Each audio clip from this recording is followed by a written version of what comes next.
Okay.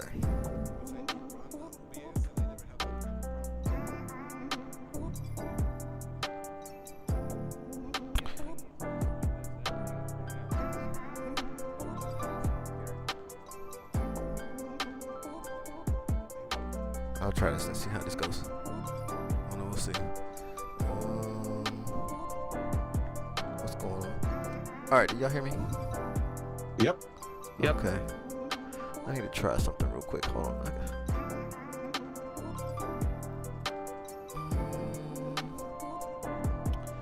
I don't know. My voice is still gonna be working once Discord is doing this stupid thing again where once I click out of it, if I don't have it up, I lose functionality with the push to talk or whatever. So you have to run Discord as an admin. Well, that's what I'm doing. And that's the problem.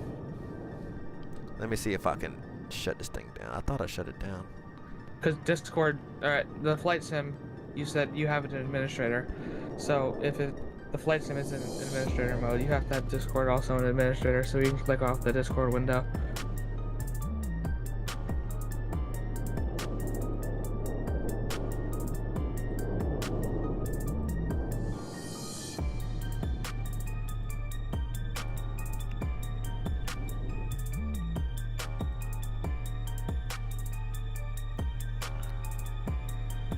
Oh, this is so...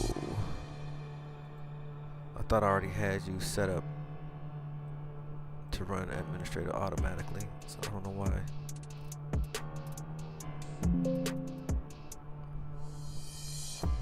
Compatibility? You won't let me go into compatibility? Ooh, you are making me so upset. I apologize, everyone. Y'all see, sometimes we have good nights, sometimes we have horrible nights. And tonight, it seems to be one of those.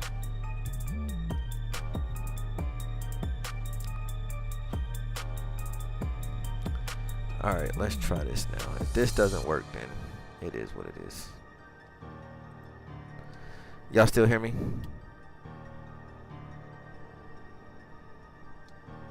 Yo, y'all still hear me? Yeah, see? I'm running it in admin mode and it's still being stupid, so I'm just gonna shut down Discord because this is crazy.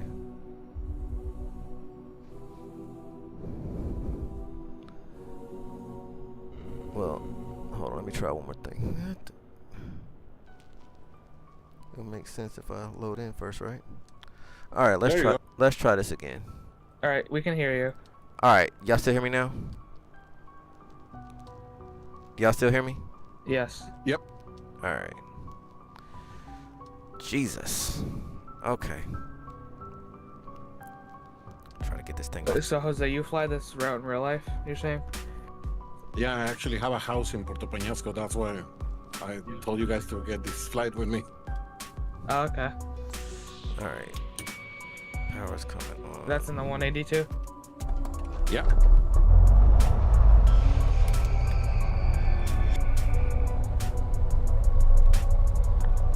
Let's get this thing on the road before something else breaks loose.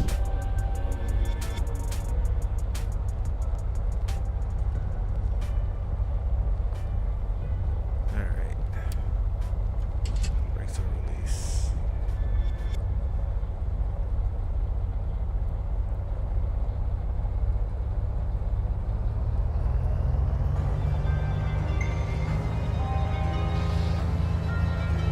All right, so I was having some technical difficulties. Yeah. Yeah, I'm actually just move a little bit. And I know my OBS ended up having to overload and just kind of locked up. So I'm gonna have to do some more digging. I really feel that it's the space desk, man. Like I said, sometimes I have issues, sometimes I don't, but I bet you if I turn off this 750, I guarantee you it'll start working a little better. Now, one thing that I did notice too when I was doing a mini reboot, it wasn't really the whole system, it was just OBS. sometimes, where are we going?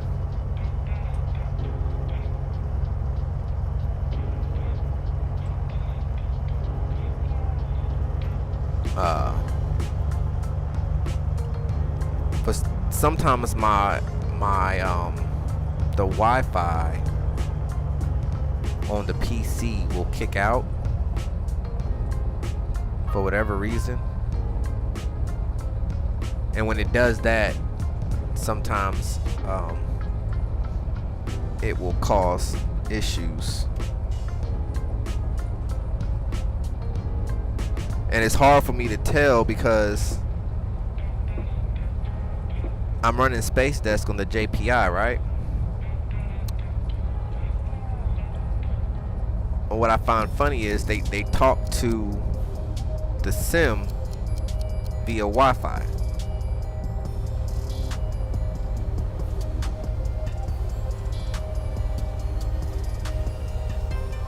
Alright, go ahead, Jose. You was running off an old the taxiway you was on is an old one from, well, it's not showing, it's not, you can tell it's an old taxiway.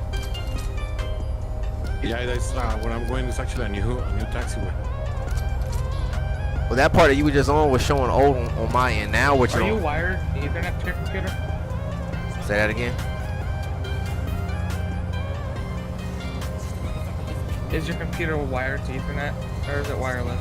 No, I'm Ethernet. That's not the problem. Like I said, I think it's a SpaceDesk issue. I've been having problems with SpaceDesk. Like I said, it works sometimes, sometimes it doesn't. I just don't. I have tweaked settings and I've changed this. I've added software to help this out, and it just kind of does what it wants to do sometimes. But it's mainly when I turn on the 750 and 650, because I'm actually technically I'm opening up 2 more windows, right, on a tablet through a USB cable. That's pretty, a heavy task to take place. And then you're talking about rendering 2 extra screens, on top of everything else. And I know it's not the as far as the PC can't handle it. Shoot, the PC is about as big as you can get minus GPU, and that's one step down from the 4090. So like I said, sometimes I think it's just some type of a network between, sometimes they talk to each other, sometimes they don't. I mean, I've even tried things as, I get the sim up and running first, and then I turn on, SpaceDesk, and then I turn on the TDS, just to see if that helps. Sometimes it does, sometimes it don't. So yeah, I don't know, man. Like I said, that's the whole reason why I went after just a HDMI touchscreen. That way I ain't got to deal with this mess no more. I mean, as far as it just displaying information, that's fine, because the JPI is running off of SpaceDesk, and that's not doing anything. But the minute you start talking about touch and rendering 2 more windows, you're talking a whole different monster. What's up, guys? You guys have. Hey, Charles, how's it going? You guys have custom scenery? Because both of you are floating about 15 feet off the ground. Well, I'm using the custom scenery. Yeah, I got custom scenery. That's why both of you are floating.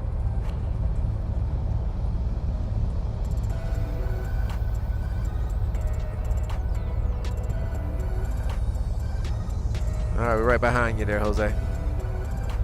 I'm Okay. behind you. Okay, just to let you know, when you take off, as you can see on the charts, the runway is very close to the border. So as soon as you get up of on air, you have to turn to the left, and then to the right, go straight to the sea, and then go to the left where we're going actually. Copy that.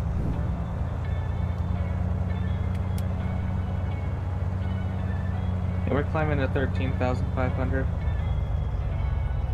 Well, I'm doing 11,500. If you want to go 13 or 12, it's fine.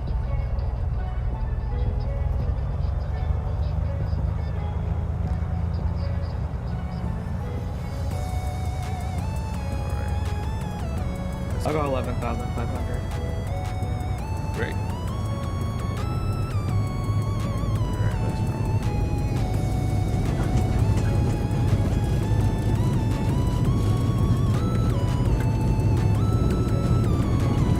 You can actually see my house from here, man. Oh, that's pretty cool.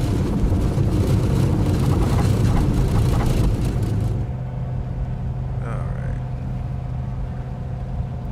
Gear is coming up.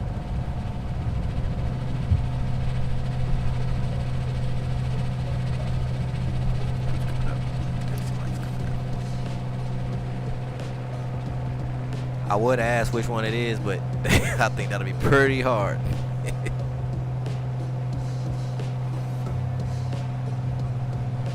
Well, you're gonna pass over a baseball field. It's actually where the main team from Tijuana plays, and I'm in front of it.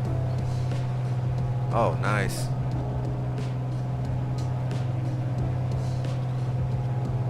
Just so you know, you don't have to fix it because I can still hear you through the stream, but your Discord is like cutting in and out.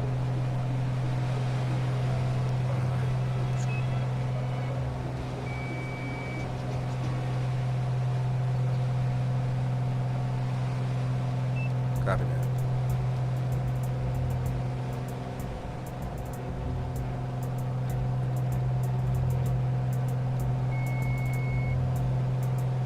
What's the altitude we're going to? Well, I'm doing 11,500. There you go. We're going what? 11,500. Alright.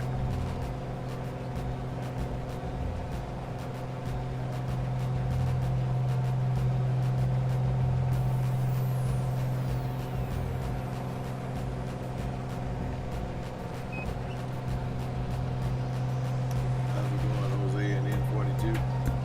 Hey, Speedy, what's up? Oh, man, just trying to make it.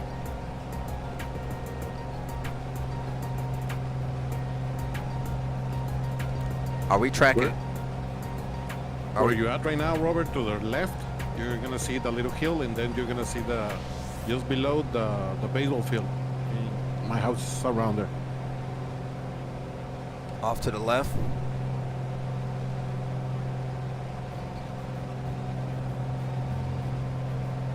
Yeah.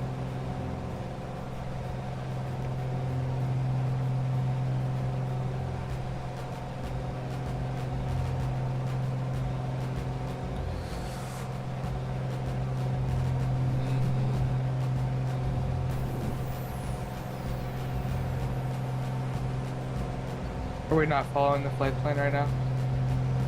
Well, I'm not following it right because if you go straight as the flight plan says, you're gonna go through the approach path, and you're gonna need to call a number if you do that.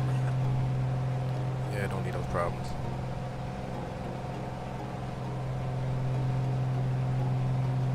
Let's go ahead and move now.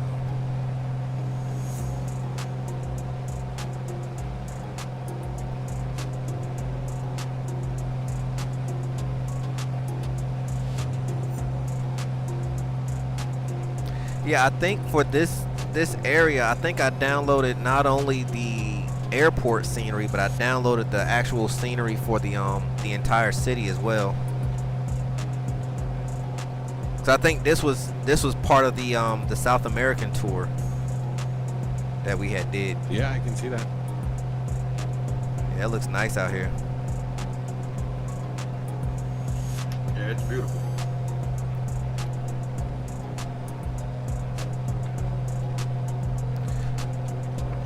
So you said the baseball field, right, Jose? Yeah, you're gonna see it right there. I'm gonna dip the wing again. Oh, let me tell my right. You said right in front of this hill here.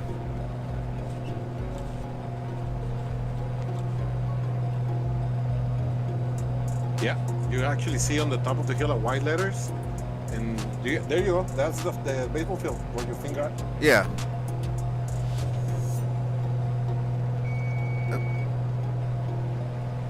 Okay. That's pretty cool. Alright, let me get myself back together here. Let's go there. V-speed up to about, we'll do about 800. Gain some speed. And How are you already at 8,000? What's your climb rate? say what? Mine is 1,000 feet. I mean, I was doing 1,200 and then autopilot disconnected because I was turning, because I was trying to look at something. I was just saying I was bugging about 800 feet a minute to gain some more speed. I don't have a turbo like y'all two have, so yeah, I have the turbo. I can't climb as fast.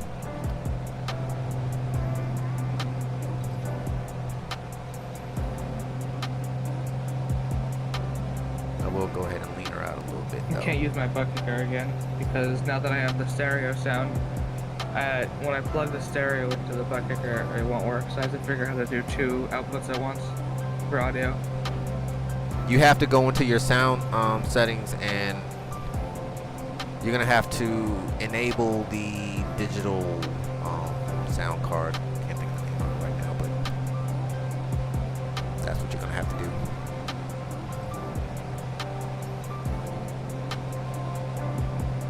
It's a digital sound card. Yeah, so when I forget the name of it, but when you actually go into like your sound settings, there's one that's disabled. You're gonna have to enable that in order to have 2 separate sounds going on at the same time. That'll be the cheaper way, I guess.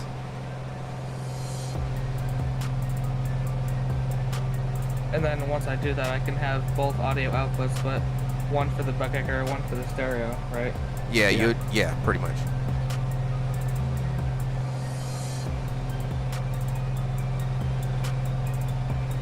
So Jose, did you get the one with the little dongle, or did you get the cheaper one? Yeah, the one with the little dongle, it actually cost me $100 with the shipping.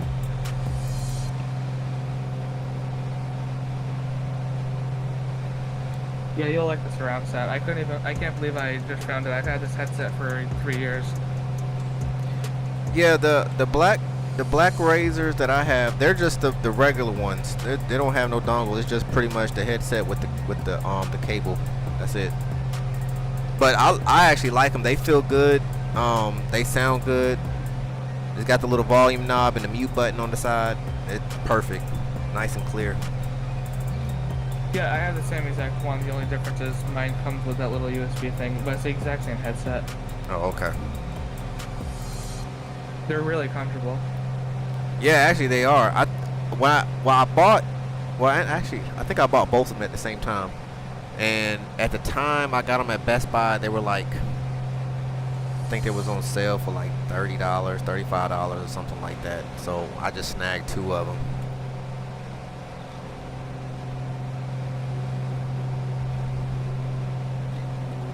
They actually resemble aviation headsets too.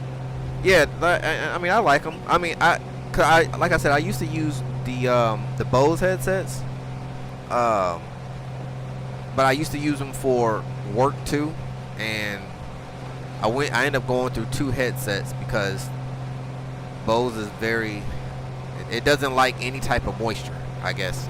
A little drizzle and it fried the first one. I forgot I even had them on. I was zoned out working and it was pouring down rain and ended up frying that one. So I found another used set on Marketplace and I bought that, and then I was very cautious, but I don't know if it was just the weather beating it up or whatnot, but it finally took a dump, and I just said, you know what, I'm done with that. I'm just gonna make dedicated headsets for the sim, and I ended up buying me the Bose earbuds for work, because I like Bose. I like the sound. I'm all about my sound. I gotta have good sound when I'm working.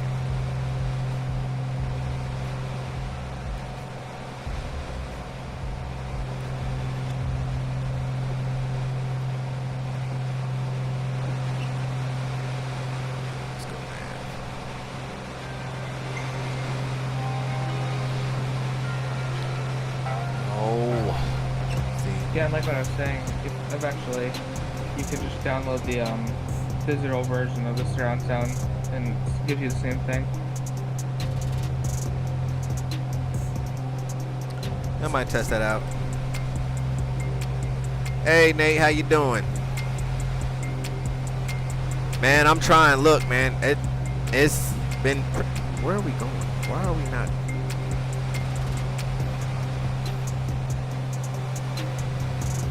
Capture that. I'm still learning this new setup here. I was having issues earlier with my stream, so I had to reset. And seem to be doing a little better. I want to see if y'all can see the nav hole light come on the enunciator panel once she captures, if she's supposed to capture.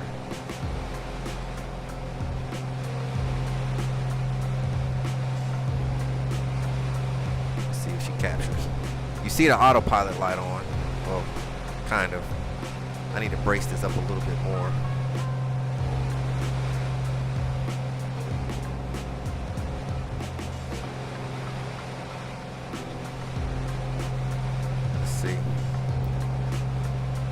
So when it actually, so it's coming in now. Once she grabs hold of it, let's see.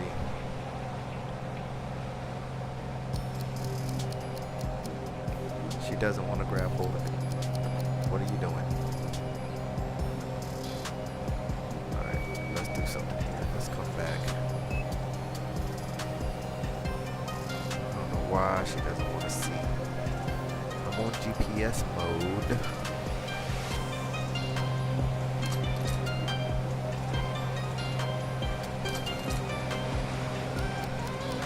I have no idea what's happening, but I'm only going 140 airspeed. You're full throttle. You're above 5,000. You gotta lean her out some, man. It's almost, it's very lean. So that's why I'm confused. How much lean are you?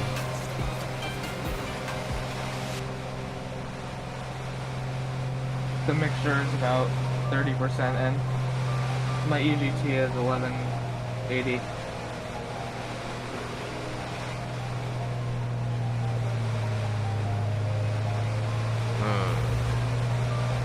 Weird. So weird.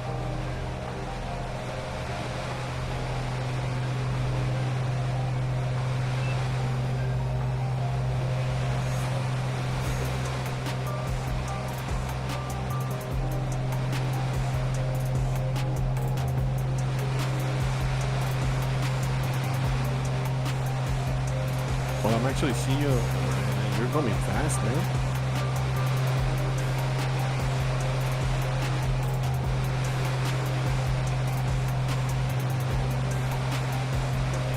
And you're flying. But why am I? I'm apparently at 11,300, and I'm above you. Well, I'm actually seeing you at almost 12,000. What's the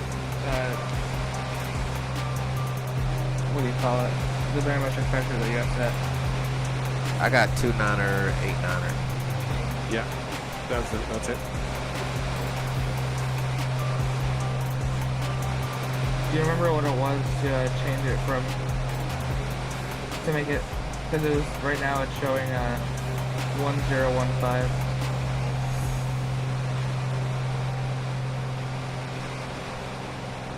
That's a question for somebody that knows something about the 1000. I don't quite remember how that one works.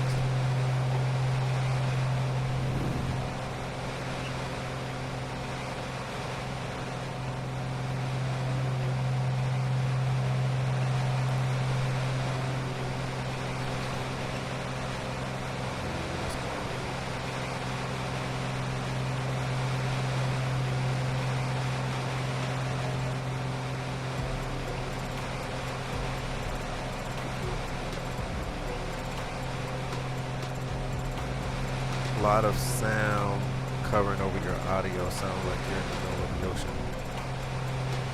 It's probably because of the FSR.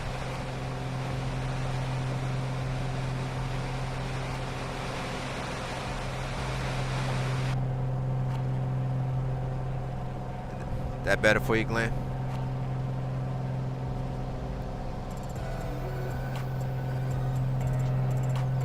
Okay. Yeah, so I have FSR up and running. I guess I need to dial back the wind.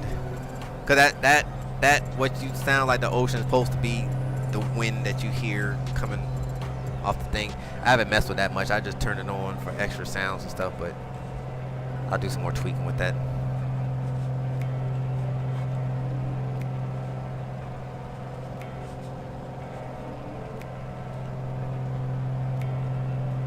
What I find funny is, why does she not want to go nav all of a sudden? She's fine in heading mode.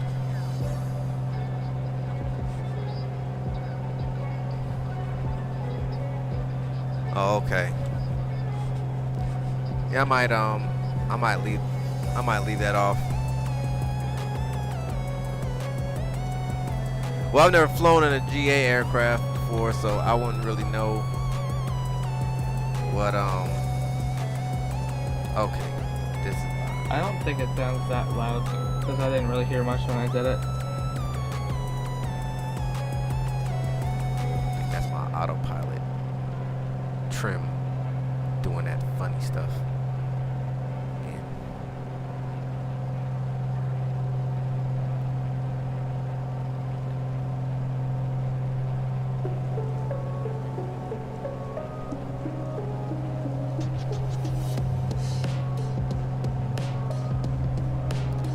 Very nice out here.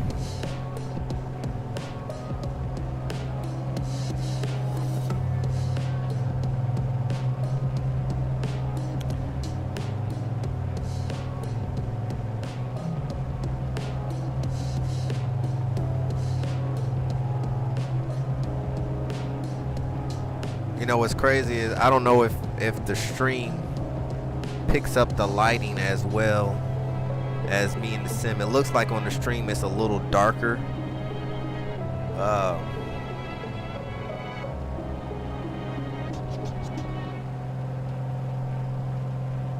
Jose, where you deviate to?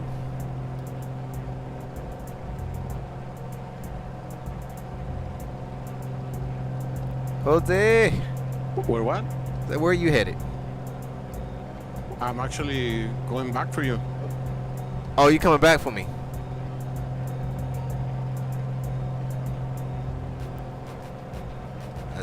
Cause from where I was Yeah. at, you had dipped to the left. I'm like, I didn't know if there was something we needed to go look at. Yeah, I'm only doing about 124, doing 150 on the ground. Yeah, I don't know what. I'm going 135, 165 over the ground. Yeah, I was doing 170 at the moment. Yeah, that Piper is a beast. I don't, maybe it's more dense. I don't know.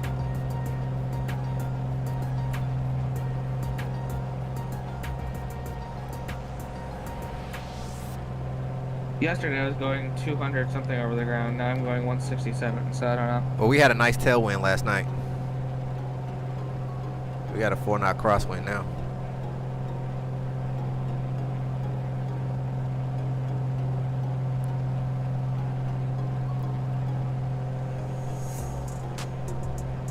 Oh, it's actually Jack with you right now. Say that again, Jose. Yeah, Jack is flying behind you right now. Jack, see, Jack. Hey, Kaz, how's it going, dude? How you doing tonight? Hey, that video was epic, bruh. I really like that. I need that beat. Made me want to get back in the studio real quick and cook up something. I was like, ooh. This is very demure. Very classy, very professional, very demure. Oh, I can imagine that's a lot of work, man. Editing ain't nothing to play with, man. I think a lot of people really underestimate editing a video. That mess is time consuming.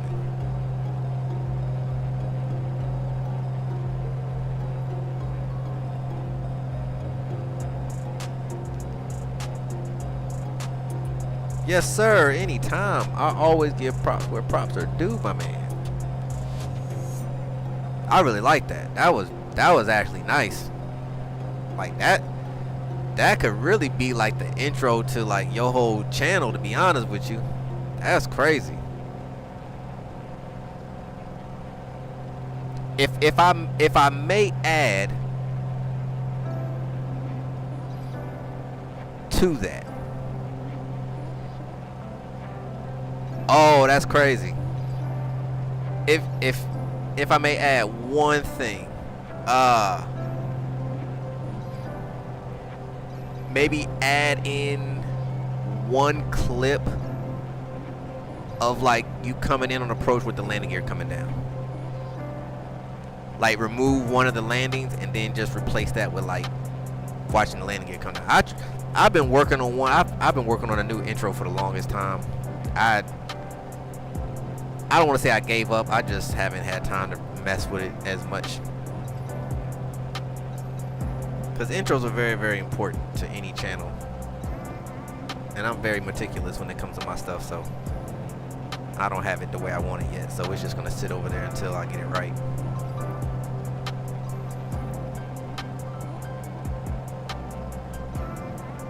That's crazy. Jack, is that you down there at my bottom left?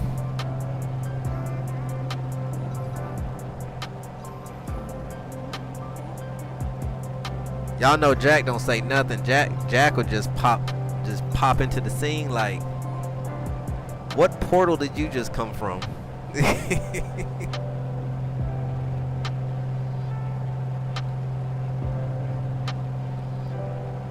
copy me now there, V? Hey Cass, how you doing, my man? Good, brother. Yeah, just easier than typing all that stuff in there, but jacking your stream all up. Nah, you're fine, man. We just out here hanging out tonight. Hell yeah, man. Same here. I'm flying with the group up here, and we're all in the PA-44 at the moment. Nice. Yeah, man. So the first 7 seconds is actually the intro it started with, and then so the video I made right there was just what I wanted was to show each touchdown of each airport and then what airplane I was taking. So I just did the airplane first, and then the takeoff was actually the takeoff from the airport, the first part, you know, and then each one of those was each landing. A buddy of mine was watching it, and he didn't catch it. There was different airports each time I landed because of the transition I used. It kind of blended it in, and but that was my goal on that. So I appreciate your input on that. I would definitely I had a landing sequence in there, but I just added those in there instead. Maybe I should have done one each of the outside view along with what I showed. That would have been better, right? Yeah, I mean, cause the beginning, like how you was showing like different shots of the airplane and as it was going by, and then when you did the one where the plane took off, like that was cool. And then from there you went into like a multiple landing shot. So in my mind I'm like, well, if you were like add like, you know, one section of the gear coming down, one section maybe the flaps, and then, you know, maybe a side view on approach, and then like one landing, and I think that would just kind of seal the deal. And it doesn't necessarily have to be the whole thing, you know, that one particular flight, or you can use it, you know, but I think bringing that in just kind of gives an overall, you know, from start to finish, you know. Man, I appreciate so much you adding that to me. You know, any input I can get on making things better, just like with you, you know, like I'm sure you've run into people and things that have helped you improve your sim. So that's awesome. Yeah, I'm definitely gonna add that in. You know, this whole thing's been a slow progress. You know, I've been trying to work on it a little bit when I have time in the evenings, but on the weekends I try to, you know, beat on it a little bit, but just post up volume. And it's weird the shorts get more videos than the regular videos do, but yeah, I mean, you know, that's the world we live in, man. You know, like I said, people's attention span is about the length of a fish. So if you don't capture their attention in the first 2 seconds of them looking at it, it's pretty much a wrap, and then you got to retain that information. So, you know, 30 seconds to a minute, you know, that's enough time for somebody to kind of look at something. All right, that's kind of cool, you know, keep on going. You know, I want to get into shorts. I just don't have the time to sit down right now and you know, go through videos and edit and chop them up and, you know, and do all that. So, you know, I just kind of stay in my lane right now and just do my nightly streams, you know, when I get an opportunity to. But hey, if the shorts are working for you, man, which I see that they are, just keep rocking at it, man. Yeah, they're all working, you know. Again, I'm not really kind of just aiming at to make it all work like that. I'm just enjoying what I'm doing. As far as shorts are concerned, that's actually easier than you think. With that NVIDIA capture, I've toned it back just a little bit, so it's under a minute. And then by the time, excuse me, by the time I do the trimming from what I want to happen, if you look at those, they're mostly about 45 seconds, 30 seconds. And according to my analytics, I'm keeping between 10 and, or is it 2 and 18 minutes or something. I'd have to go look again, but not 18. That's way too much. Anyway, but yeah, I hear what you're saying. Adding that extra kind of stuff in there, it's important because you are, you know, dropping flaps and lowering the gear and all that. So Yeah, man. And that's like what you did is kind of like what I kind of started doing with my new intro, but like I said, it's time consuming for me because I still have things going on in the background. So, you know, it's either do I stream or do I sit up to 2 o'clock in the morning trying to get the perfect camera angles and, you know, all of that. And I'm like, man, I'd rather just fly and stream, you know what I'm saying? So, hey, I tell you what I do, and you're gonna laugh when I say this, but I get Bruce Lee about it. I flow like water, brother. I just make it fun, and whatever way it turns out, it turns out. I know you're like I am. You have that creative eye, so you know that what you throw something up there, it's gonna be worthy. It's your eye capturing it, regardless of how long it is. You know what I mean? Right. But I mean, even still, man, even with what you have though, it's still a solid intro. Like that was I actually had a smile on my face, like that's sick right there, man. That's a sick intro right there. I like that. I'm happy to hear that, man. I know I give you harder than hell time on this 24 and all that, man, but I promise you this, I love the hell out of you, man.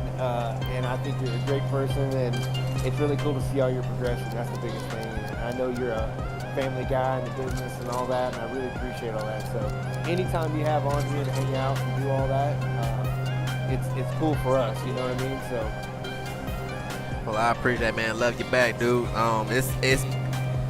We haven't been able to fly as much as we used to in the beginning, man, and those days are coming again. In time, but I definitely appreciate all the love and support from you and from everybody in the SSE Flyers Discord, and for all the people who watch me kind of do what I do and just watch my journey in this flight sim world that we live in. More to come though, more to come. And like I said the other day, man, 2024 is right around the corner. I made a lot of changes in the sim to accommodate 2024 because, like I said, I invested the money in it and I want to see it all the way through. I know I gave you a lot of hell at the beginning when I was having those issues, but you know, it's just the name of the game. Once I get things up and running, man, I'm definitely gonna give you a call so we can get up in the air on the 24 side of things. Yeah, 24 to the group I've been flying with now. It's a huge group, and it's all different types. I'm trying to get off the runway here.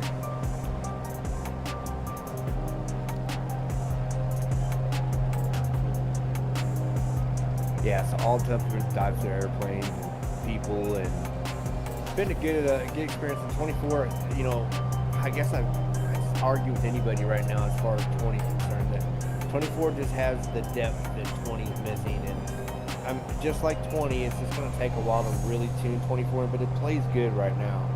I think most people are trying to crank the settings or are not focusing on making it work for their PC. For me, 24, from what I'm hearing from other people, is you got to really tweak it to make it work for you. It's not a one setting for everybody. You know what I mean? Yeah, man. And that kind of goes for 24 and 2020. I mean, I definitely, even with the shorter amount of time that I was able to kind of tinker with 24, you know, in that short amount of time, I could definitely tell a big difference in, like you said, the depth, the clarity in the, what's the word I'm looking for? Just the visual aspect of things. You can, it's way more realistic than 2020. I can definitely give them that. I hang on to 2020 because it's taken me this long to get 2020 to run the way it's running and to look the way it's looking, you know. And I know going into 24, it's going to be doing this game all over. You know, it's like having another kid. You know, like you almost, you know, you got your one kid, they're almost 18, they're about to graduate and go do their own thing. You know, things are kind of leveled out, and then next thing you know, boom, now you got an infant, you got to start all over again. I know it's about to be a pain, but I know in the end it's going to work out and it's going to look amazing, especially with this setup. Listen, man, it will look amazing. I'm gonna tell you one thing. Definitely go in, change your mindset before you come in. Not telling you what to do or anything, but definitely mindset on this. It's not a big thing difference. I'd say the best advice I could give you as soon as you come all the way in here, and I'm sure you've already played with Little 24 a little bit, but just control-wise, get everything set up before you even try to do anything. There's so much Xbox cross-button configurations, it's annoying. And then having that profile for your controls is important as well. But yeah, I think that's what really. Hey, Travis, how's it going? Hey, Says, how you doing tonight? Yeah, I think, you know, that's what really, out of everything, I really think what really just stunned me out the box was the whole, like you said, I lost to V. Oh, you got me now? Yeah, I got you now. Okay. Yeah, the one thing that just really stunned me from 2024 was that whole profile, the whole, you know, like you said, the Xbox controller, all of these prefab button control, and it was just like, this is just too much. They went too far with this game setup, and it's just like that really threw me off, because it was like there was so much time spent trying to figure out what I had to delete just to get this to work, and it's just like I shouldn't have to do that, and that really hurt me to the core, and that's what really, like I said, pushed me. But like I said, I know it's just a matter, like you said, just sitting down before even trying to fly. Just sit down, clean it all up, get it all set up so that all the buttons, all the switches, everything is functioning, nobody is crisscrossing and talking over each other, and then start building it up from there. I tell you, the key to making that simplified on the control side of things is go right, do the basic controls, your forward, you know, your yoke controls, level, you know, all those control surfaces, and then go up to hit the search button, and then hit each one of those, and make sure nothing else pops up also. And that's the biggest thing, so you're not having to fight it all. If you use that feature, you won't be doing twice the work, in my mind, I guess. But again, I had to do all that. Speaking of button combinations, you know, I have a tablet for all my information, plus some buttons on here for different views and stuff, so I had to make the buttons inside the keyboard, you know, in the PC side, and then also on the tablet, and then I had to get that to talk to each other to do what I wanted to do. So remapping everything is it's not that hard, but like with you have a lot of different things to add in there, so it's definitely gonna take you maybe a whole day or so, or weekend, you know. Yeah, well, you know, most of all of my switches and buttons are all ran through mobiflight. I think that's the biggest thing, is just getting everything cleared out, so that I think it's my my push to talk for my Discord button is kind of weak for some odd reason. But most of my buttons and switches all ran through mobiflight. But I learned that even that has a cross contamination with some of the functions within 2024, and I guess it's just how they have the system registered as far as what it like I could actually hit like my taxi light switch, but for some odd reason it's talking to 24 as a keyboard function, and whatever the keyboard function is in 2024, and that's what it's replicating. And that's what I learned. I don't know why it does that, but so it's literally like I'm gonna have to go through and just literally delete everything and then rebuild.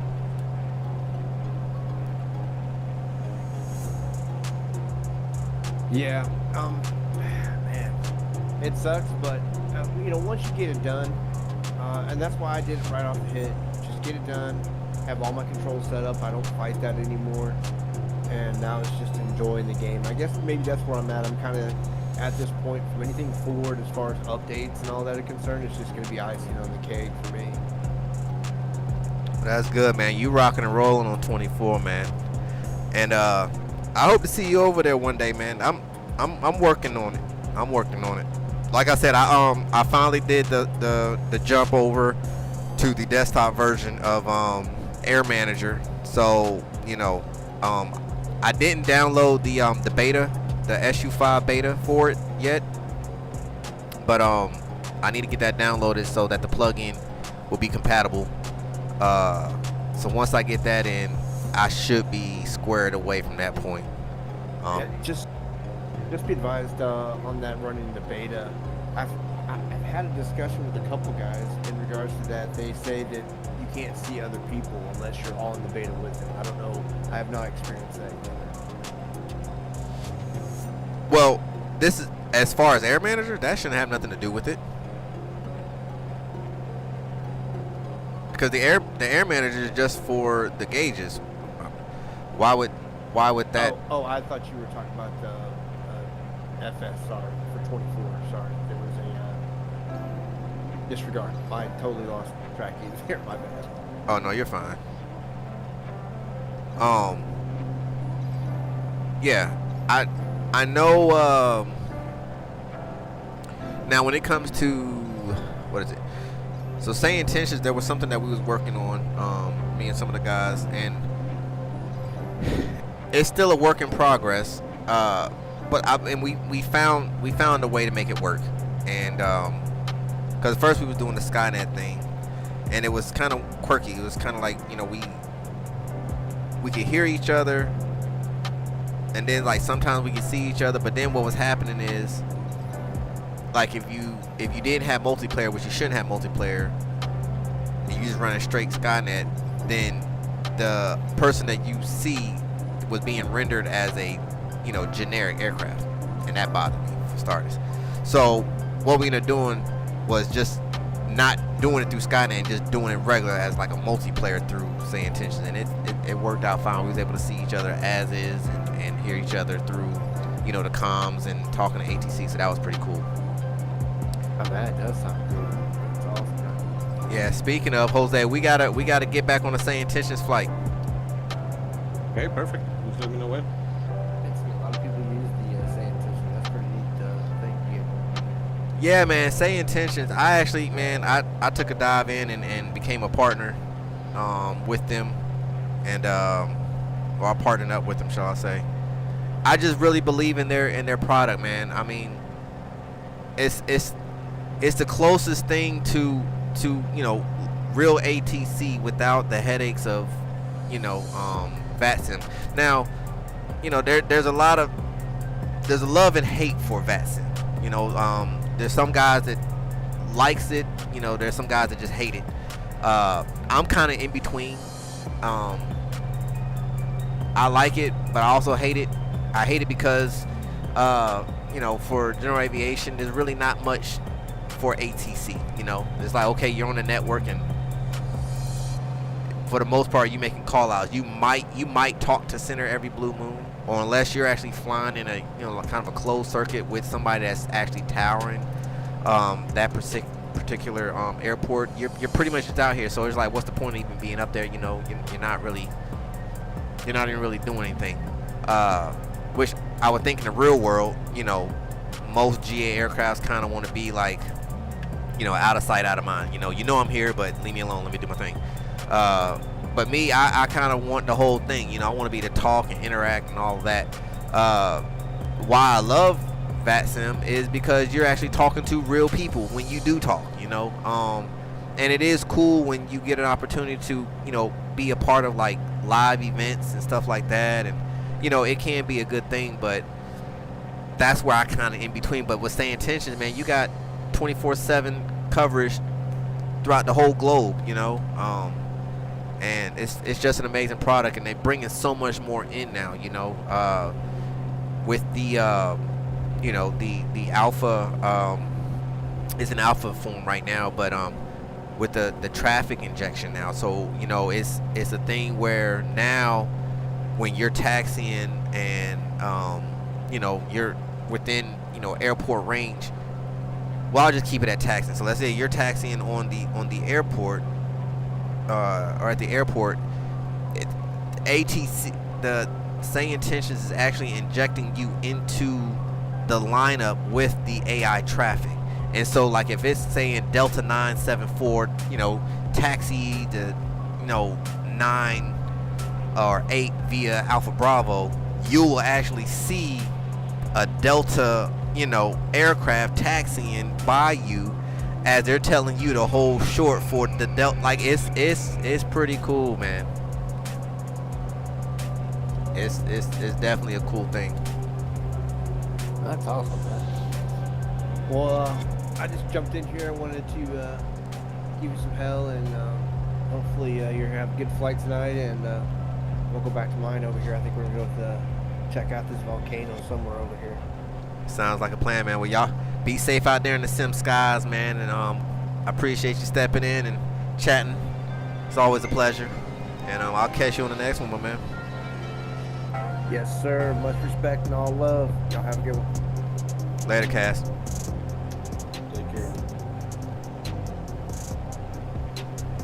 I'm still working on getting SayIntentions. It'll probably once the sim is built, but hopefully I will eventually get it. Yeah, SayIntentions, man.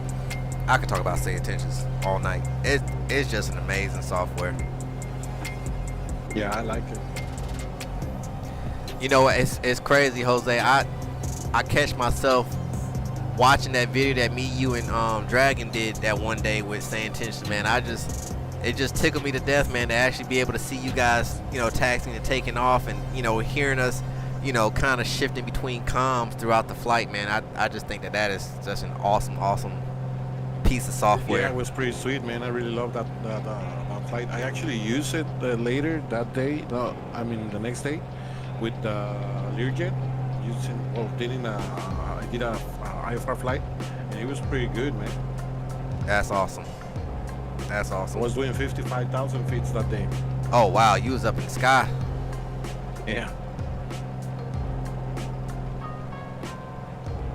Yeah, I think it's cool. Hey, plane, welcome back. What's your estimated time showing? I got 100 miles away from the airport. It's about 25 to 30 minutes. right now. I got about 42 minutes on my clock right now. But I'm 153 on the ground. Yeah, I'm About actually 34 minutes. Yeah, you're way ahead. Jose turned around to hang out with me back here. You know, I'm not Speedy Gonzalez like you two are. I would be like trying to stick with you, but if I did that, I wouldn't be able to finish the flight. I'm trying to do it as fast as I can. You're fine, man. Don't worry about it. Yeah, man, go ahead. You know how we do over here. I'm hoping I can actually land by the time I have to stop.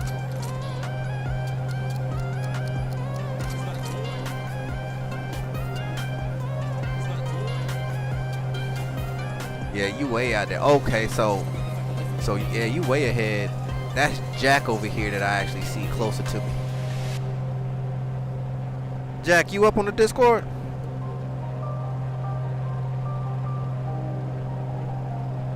No, Jack just like to come in and just hang out and fly. Charles, any progress on the sim?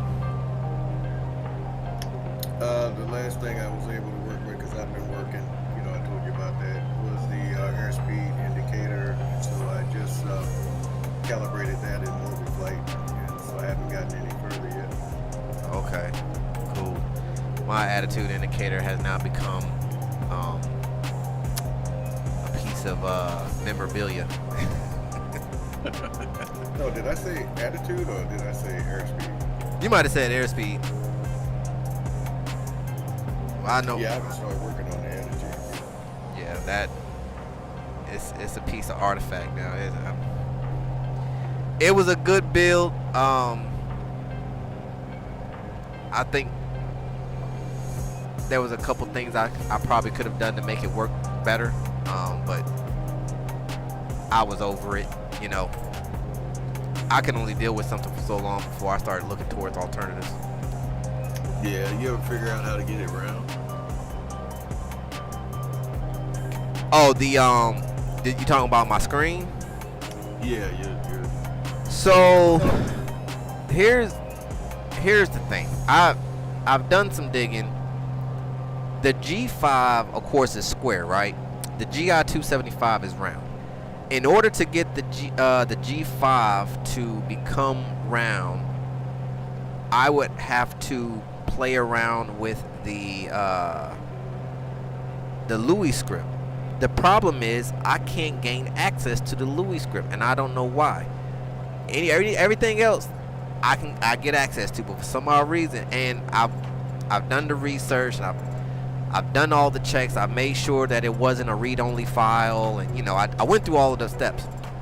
But for some odd reason, within Air Manager, the Louis script just won't pull up, because within there, I can actually go in and alter the PNG files, which I would then, you know, change them in a way to where it can fit round, you know, in the display. But I have no access to it, so I gotta kind of leave it as it is for now. Oh, okay.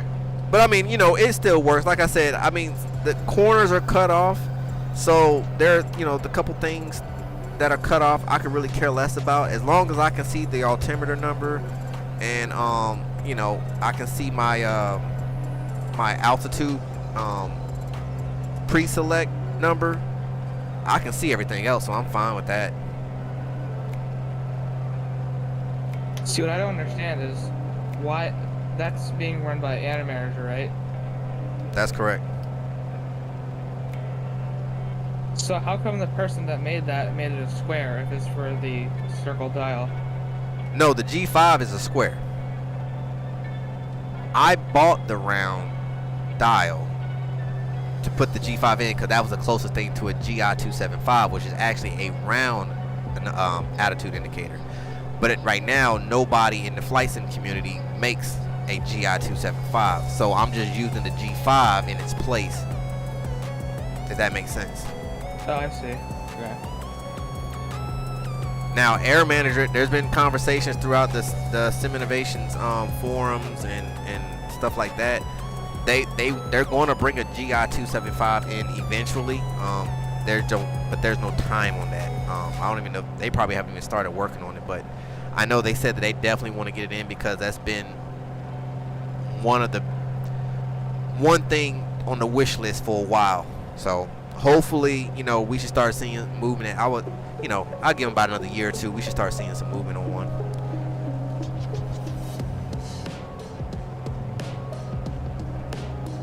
Yeah, it was awesome to see my airspeed indicator that I built actually work. Yeah, it's pretty cool, man. I gotta get back behind my. I spend all this time building all these gauges and then they don't half work. Well, let me take that back. My airspeed works. My vertical speed works. My turn coordinator works. Problem is, for some odd reason, the plane itself doesn't want to go left. So it'll just keep going right, and then when I go left, it'll kind of hang, and then when I go right, it'll go right again. So now it's kind of like upside down. So I turned it off. So I got to figure out what's going on with that. And then my altitude, altimeter gauge, the altimeter works. That moves as it should. But my for some odd reason, this thing went cuckoo. I don't know what happened, but even with mobiflight off, if I turn this computer on, it would just start turning. And I mean, I think right now it's sitting at, let me see, this thing is sitting at like, what, 38,000 feet? Yeah. I don't know why. It's just, the motor just like got hung up for whatever reason. So I gotta find out what's going on. And I think what happened, because I didn't start having problems with these gauges until it was either the last update or the update prior in mobiflight is when all my gauges started acting funny. So I've actually rolled back mobiflight all the way back to before the new version came out. I don't really like the new version, honestly. I kind of like the old one. It was functional. All this new stuff, I could care less about the new stuff. But yeah, so they're just here for aesthetics for now, you know. But I do eventually want to get them all back up and running, and you know, still have them as a standby gauges, I guess you could say.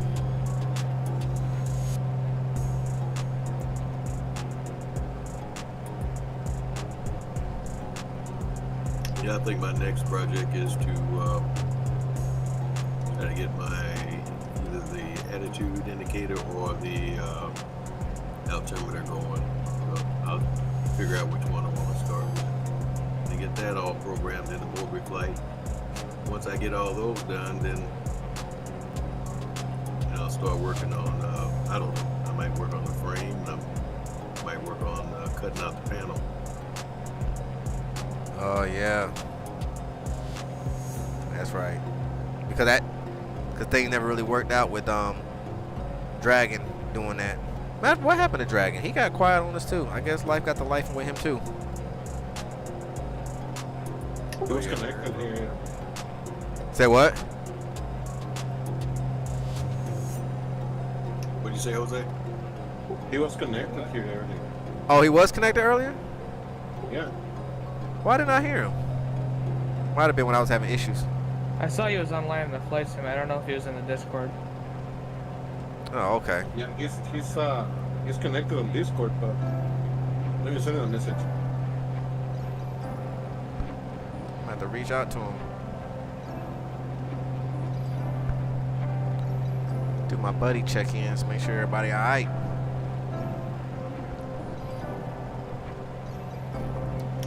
Yeah, actually, I don't know if I told you I had bought a template for the 172. I think I paid about it was 100 and something for the actual template. It's actually good. I took it to a FedEx place, and they actually had a printer that would print it all in one sheet, and came out to maybe somewhere around 44 point something inches.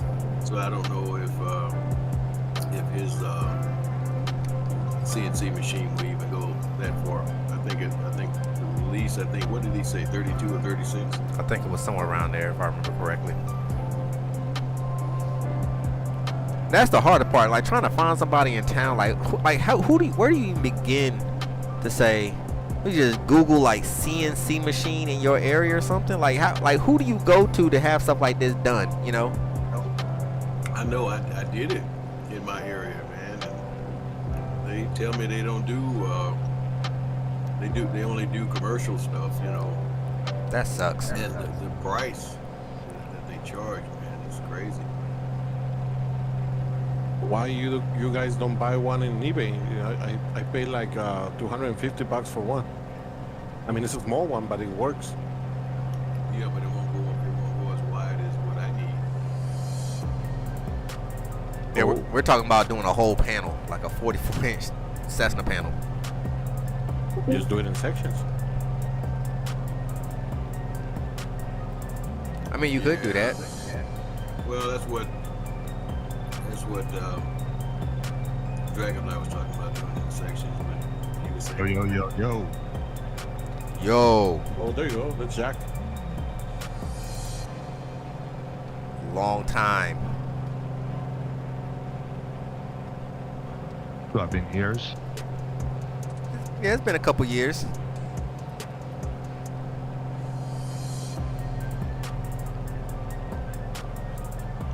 Wait, let me guess. You guys not find real world weather again? Nope, this is real world. Oh, I am. Yeah, I'm real weather. Why are you guys so slow? Well, you're in a DA, first of all. So let's get that out the way.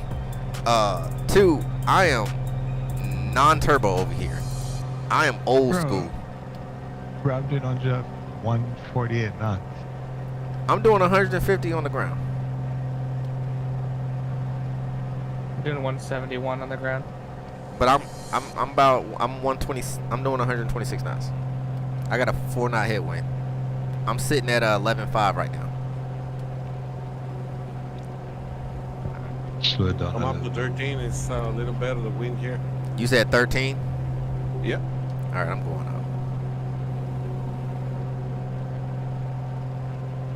You know, one thing that I'm starting to fall in love with this this G5 GFC 500 pair.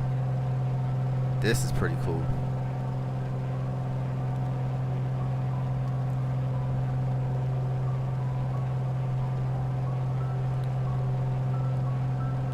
Above 12.5, I need oxygen. My V35 is pressurized, Glenn.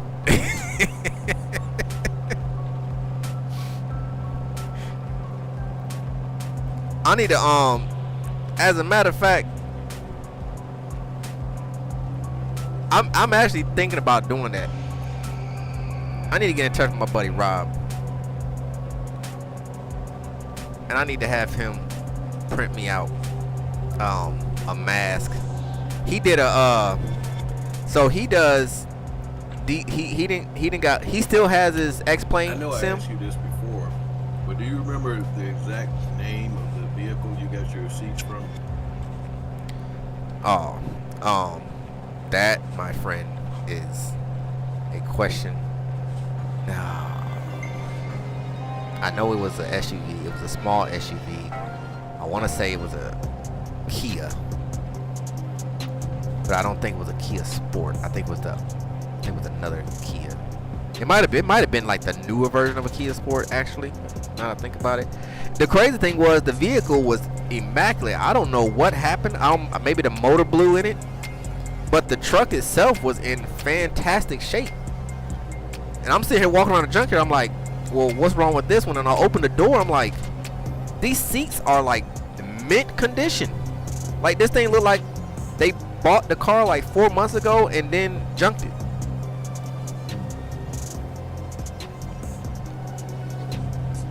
But this is what I would take them out? say. What? Did you have to take them out, or they were already out? Oh no, I had to take them out, but they were easy though.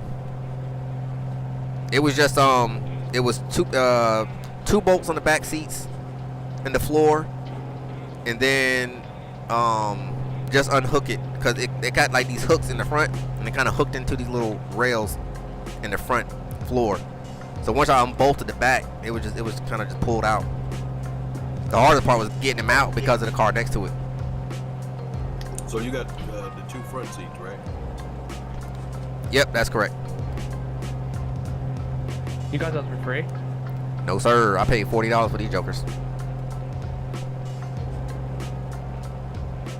So we have a pick and pull here in my area, and they always doing like discounts, and it just happened right around the time I was looking for some seats, and they had it was like a 50%, 40%, 50% off, something like that. But I know the people because I'm always at the junkyard, and so when I grabbed them and I brought them in, she was looking at me. She was like, I was like, yeah, I'm not about to pay what you think I'm about to pay for. And so she was trying to hit. I think originally she wanted me to pay, I want to say it was like $60. I'm like, I got $40 cash. Come on now, stop playing with me. So she let me walk away with $40. Yeah, we got a big and pull here too. Yeah, I stay in the junkyard. I'll be going to the junkyard just to go. That's like a toy store for me. Yeah, I gotta buy a set of tools, man. I don't know what happened to my tools, so I gotta buy some tools. I would allot myself a couple hours just to walk so this is what I did before I went to go pull these seats. I made sure I knew exactly how much room I had inside the sim from left to right, and then I set off to go find the seats. And then I knew I wanted to go gray and black because those are the colors I had inside the sim. So that alleviated a lot of the cars anyway. So it already dropped me down to like a minimum amount. And then it was just finding the best seats I could find through all the junk cars that were out there that had, the right size as far as width goes. So I wanted to make sure both seats was able to fit in here, because there were some Cadillacs out there had some nice leather in them, but I'm like, I can't put those seats in here. But yeah, it just so happens I found these ones, and you know, at first I wasn't even thinking about them actually really looking like an aircraft seat. You know, it was just more so I wanted something that was clean, something that wasn't messed up, and you know, something that was comfortable, because some seats are not comfortable to be sitting in, and these seats are very comfortable. Yeah, that's what I was thinking about, maybe a compact car or something like that, you know, small seat. And try to find something that, try to find a car that doesn't have power seats. These aren't powered, because with the powered seats, it becomes a problem. It's just a bunch of extra stuff. It gets in your way, and it's extra weight. You don't need all that. But I mean, if all fails and that seat is powered, then hey, take them. Yeah, I'll probably just get manual, because powered, you gotta have motors and all that stuff. Yeah, and sometimes them seats are in a position, you know, they don't come with power, so now you got to carry a 12-volt battery out there to power it and cut wires and blah blah blah. I've had to do stuff like that before. I used to carry around a little 12-volt battery. Like if I knew I needed something that was going to have a motor, or if I wanted to check to see if the motor worked, I'd take a small 12-volt battery with me, and then I'd run my jumpers to it to make sure that it works. And if it works, then I take it. Like, why go to the auto parts store and spend $200 on a part when you go to the junkyard and get it for like $20? Because there ain't nothing wrong with it. Just make sure that it works. Right. I'm glad I found those boat seats in my backyard that we've had forever, because they're almost identical to a Cessna seat. Yeah, that's pretty cool. You know what, Glenn? That's a very, very good question. The You know, only thing if is they're very small. well, you could bulk them out a little bit. If I could find Did you say boat seats? Yeah, I can send you a picture. They're an gray and aircraft, black boat seats I have set on milk crates about 12 or 13 inches off the ground, but they look almost identical to Cessna seats. Yeah, I'd like to see that.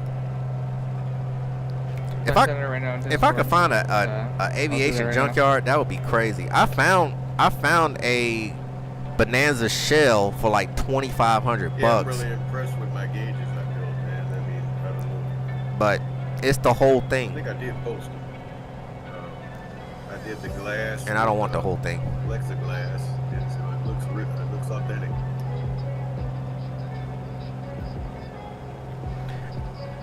Hey, Speedy, Howard said, for CNC, have you looked at, what is that, signage companies? I found one locally who was happy to make me one out of whatever material I wanted. Hey, Howard, how's it going, by the way? I'm sorry. Signage company? Alright, Speedy, I just sent you the picture in Discord. And the picture doesn't show up, but now I have it. I covered those crates with like cardboard painted squares. Oh, I saw these pictures before. I think you had posted them. Man, those are nice. Yeah, I did. We never actually use them in a boat Well, too, because we don't you use know, the boat that we have. Glenn, So they're just sitting in my shed. I do a lot of Where can you get some like that? researching, and like you can buy I'm not sure. Oh, look. aviation parts. Like I be on eBay a lot, just surfing around and seeing what's going on. And Well, they are padded with foam inside, but they are kind of small. I have ran On Amazon, across I'm looking right some now, seats, they're like but $100 for man, 2 of them. let me tell you, if you're gonna buy aircraft parts, Amazon has everything. best believe you are about to spend some money. They are not. I don't care if them seats came out of a 1936 Bonanza that crashed in 1937. They want real money for them seats. So that's if I wanted to put real parts in this aircraft or in this sim, there's really only a Yeah, I see Howard's message there. He said for CNC, have you looked signage companies? Yeah, like like companies that do like signs for like trailers or, you know, signage for like buildings and stuff like that. I think that's what he's implying. Yeah, but would they have a CNC machine? I would assume, if you know, to make custom signs and stuff, I'm pretty sure they have access to CNC machines, or they would know somebody at least. That makes sense. Yeah, I'll look around because I have the CNC file. I paid enough for it. Yeah, that's a good approach. But yeah, otherwise I gotta cut it out myself, you know, jigsaw. Yeah, see, I don't have the patience for that. My car, I have become a master at cardboard. It's easy to work with. And if you mess up, it ain't but a couple more dollars to go buy another sheet. Yeah, I'm looking at the seats. They're about 15, maybe 18 inches wide. That's the only thing I don't like. They're very skinny. Oh, so you think they're too small?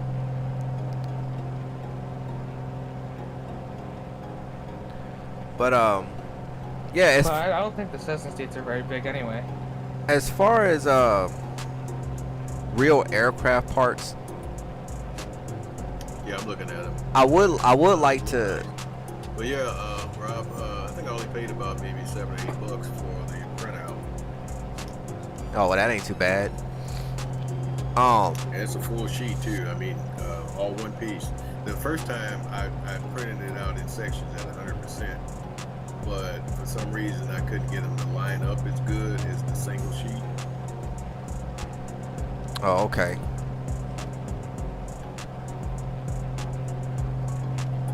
Yeah, that's a whole different I world. don't know, Rob. These seats looking pretty good here, man. What, the boat seats? Yeah.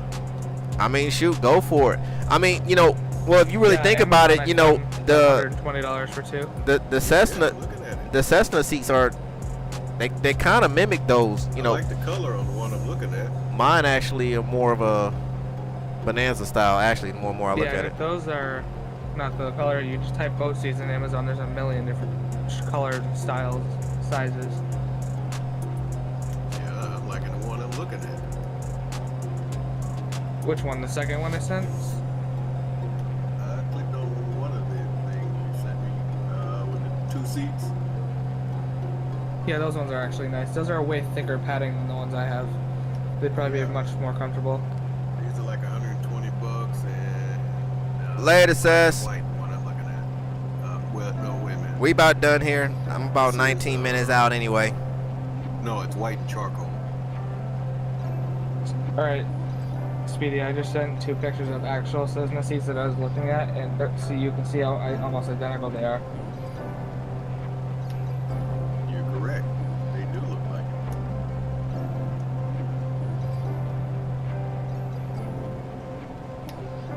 Rob, I might go with the boat seats, man. And go with the boat seats, man.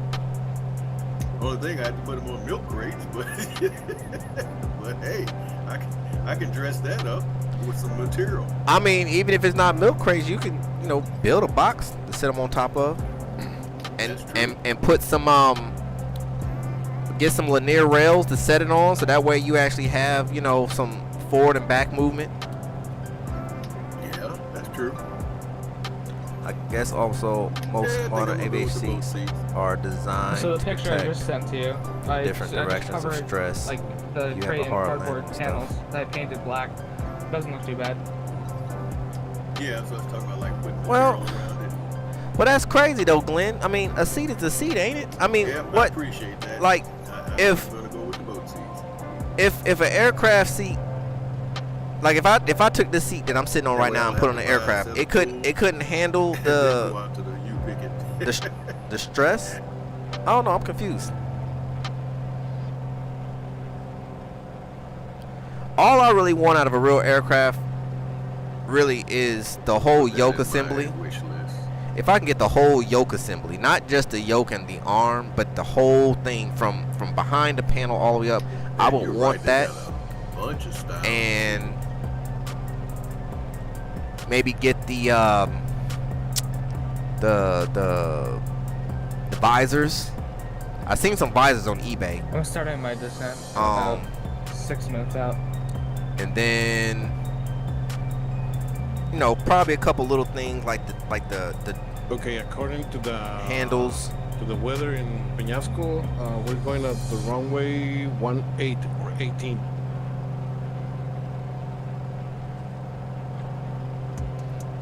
Runway 18. Okay.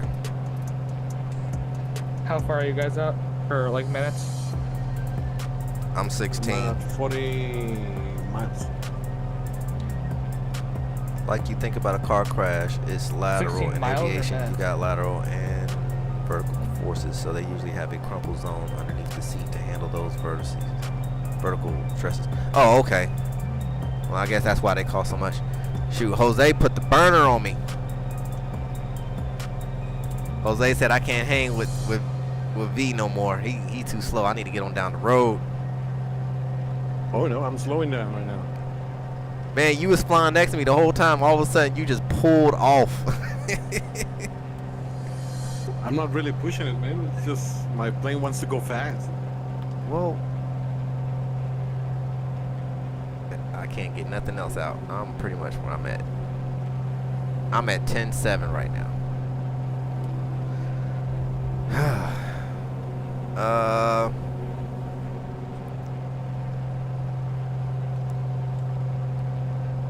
Yeah, that's exactly what happened. Jose found his inner F-18. Jesus, that Piper can move, man.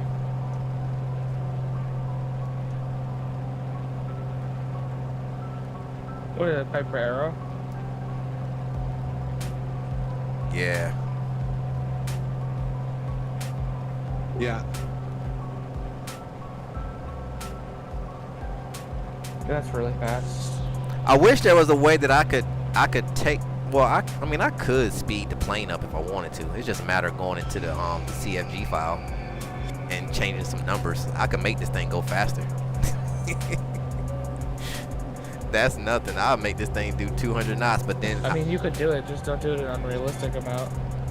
no, I mean, even if I added like an extra, 20 knots on it, I think that would be okay.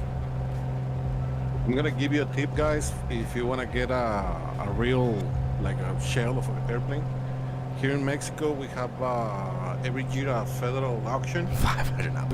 with all the seas, cars, planes, boats, and whatever. And last year it came out here in Tijuana. It was a Cessna 310 for 16,000 pesos, around 800 bucks, with engines and everything. And if you wanna do one of those things to take it apart and just get the shell, that's the way to go, and cheap. Man, yeah, that's cheap, crazy. but do you know how much it's gonna cost to get the thing over here? Not really that expensive, because you just cross it about the border and that's it. With the tariffs going on right now, man, they gonna eat me alive. That thing I'll end up paying $8,000 when it's all said and done.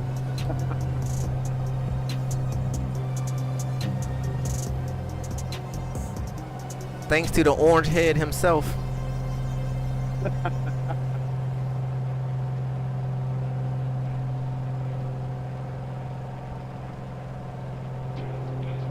I would love to do that. Shoot, 800 bucks for a whole man. Do you understand? I would have my wife will come home from work one morning and be like, what have you done? Hey, don't worry about it. Yeah, just go on in the house. Yeah, I would love to have that. I would like to get a shell, but like the spot that I have my sim in right now, there's no way it would fit. My sim is barely fitting in the spot I have it in right now. Same here. I wouldn't be able to fit it where mine is. Oh, I guess I should start descending, huh? No, I think my wife is gonna cut my, you know what, if I did that. I mean, I don't think my wife would really care. It'd just be more like, so what are you about to do with all this? Like, this is, you barely got enough room as it is. I mean, if I was able to get a hold of a bonanza shell, I would just take everything out of here and then just place it in there, you know. That's all I would do, and then probably just get rid of, just demolish this setup.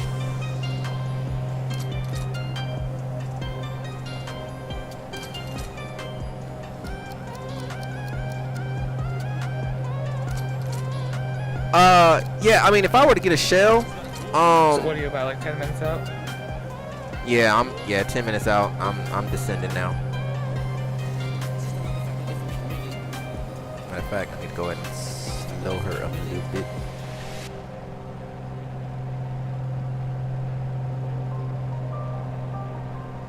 If I have to do a bunch of circles out here to descend. I'm way too high. If I would go with shell,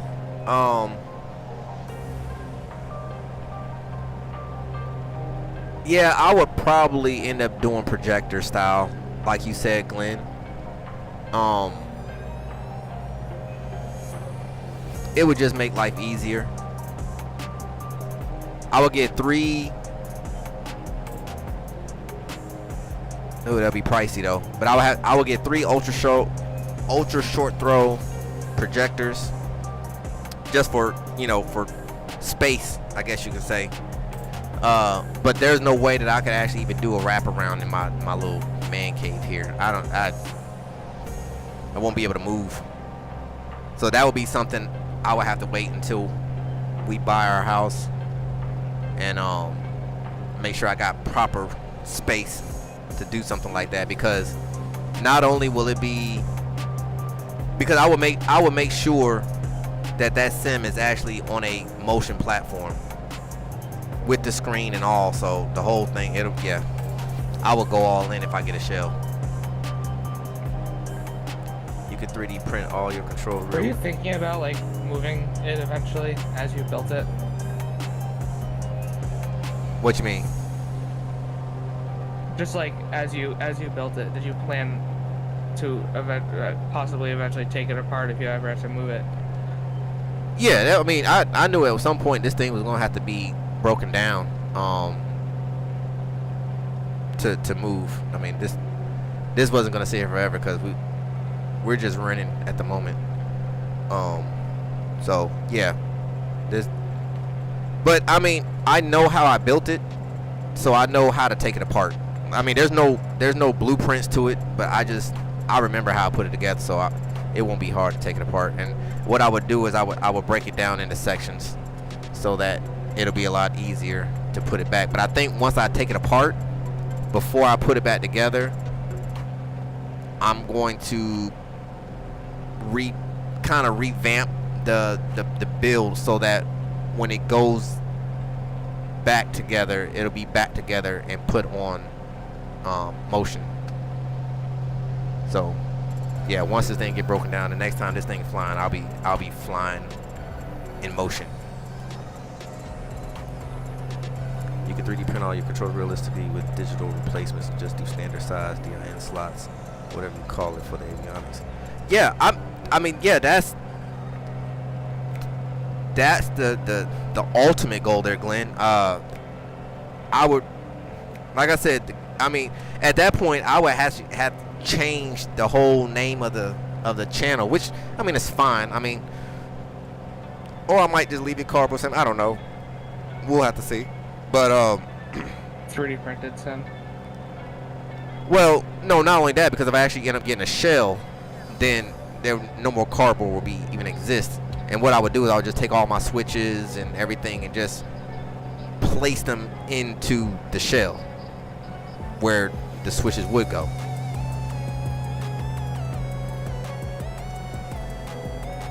How many minutes are you out? I'm just deciding if I should let you come in first. Oh, I'm coming down now. I'm about 7 minutes out right now. I'm just going out wide a little bit because I'm trying to lose some altitude. You said we landed in 1-8, Jose? Yeah. Oh, I guess I need to make my turn then. Yeah, it's gonna be to the left. I'll just do some touch and goes out here.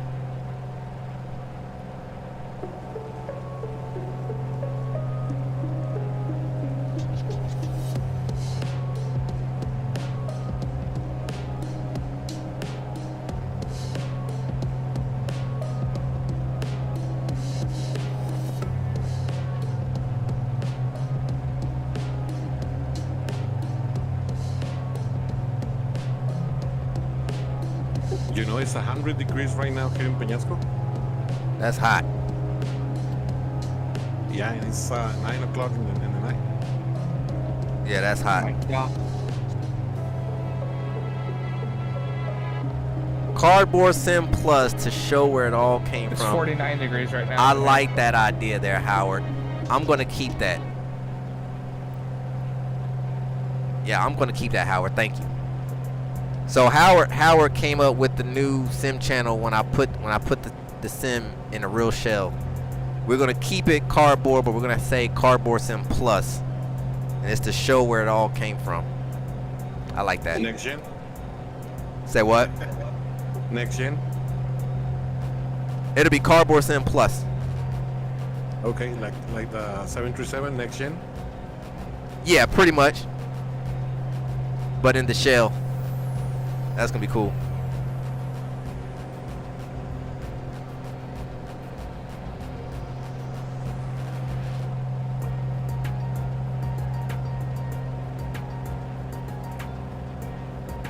I really like the GFC 500 I built. I like the detents in the encoders and in the V-speed roller wheel versus the encoders from Prop Wash Sim. They're a lot softer, you know, it feels a little bit more new, I guess you can say. It actually looks good. Yeah, I appreciate it.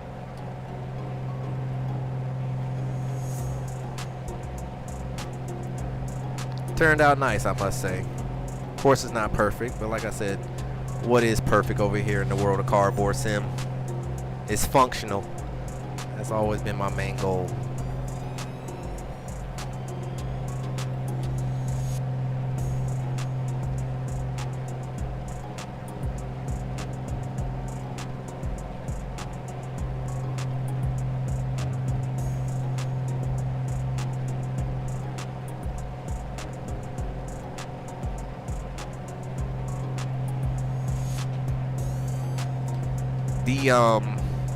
The motion platform, well, it's not even really a platform. They're pretty much linear actuators, but the whole kit, the one that I'm going to be using when that day comes, man, that kit is expensive. That kit's like $2,500.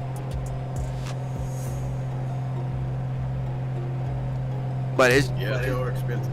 yeah. But it's just pretty much four legs on all four corners, and you know, it'll give me, you know, pitch, roll, and heave, and I'm cool with that. I don't need a 6 DOF system. That would make sense for airliners, but for GA and for the purpose of what I'm doing and we do, a 3 DOF is more than enough.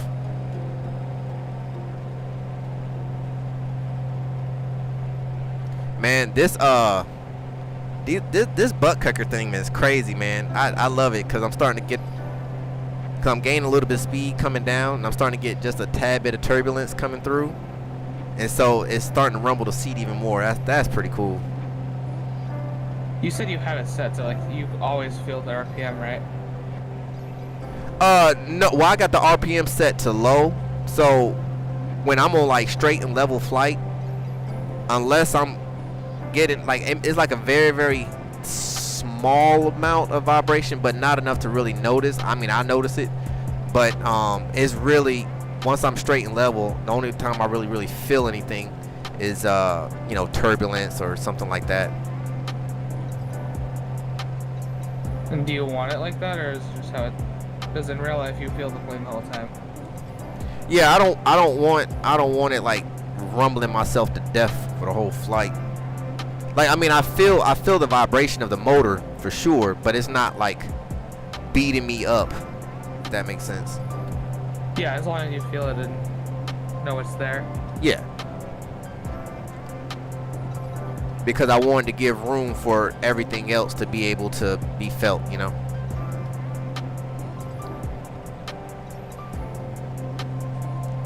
Maybe this was just a glitch in the trial version when I had it, but when I did the trial of the sim haptic, it was with any other effect other than like the engine, it would pause the RPM like vibration. Like say I put the landing gear down, the engine RPM vibration would stop, the landing gear would come down, and then after that locks into place, it would start again. It wasn't like going in the background. I don't know why. Oh, okay.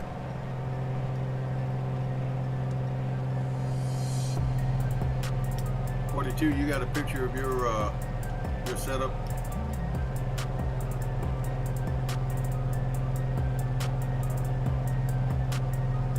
Huh? You have a picture of your cockpit setup? Or have you built one yet, or just? Yeah, I have a picture of what it looks like right now. Oh, can I see it? I'll send it. Yeah, I just been working on pieces. You know, I did my audio panel. Well, I bought the PCB board already ready and programmed, but I 3D printed out the cover for it.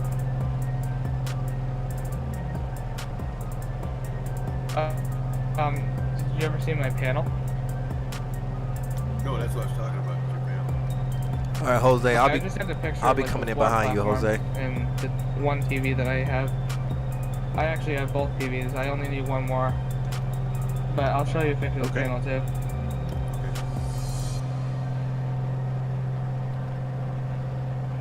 I'll come in behind all of you.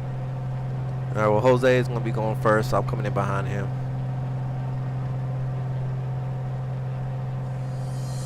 Oh, that's a beautiful shot of the moon, banking to the left there.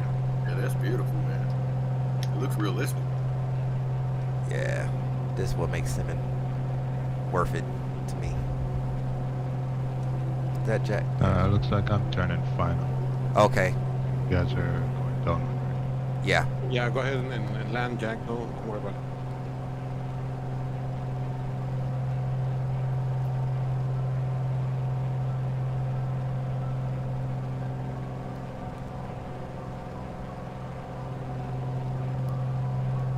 So we got a 4-2 right here, and Jack should be coming in here in a second on the final.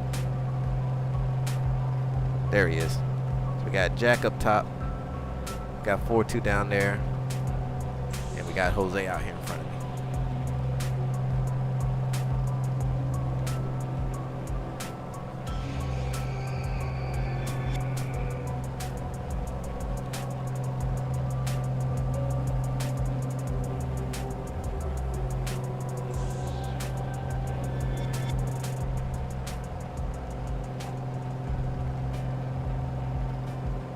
Did the picture go through?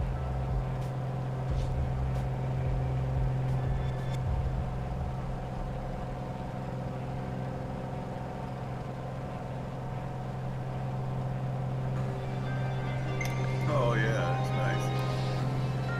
Okay.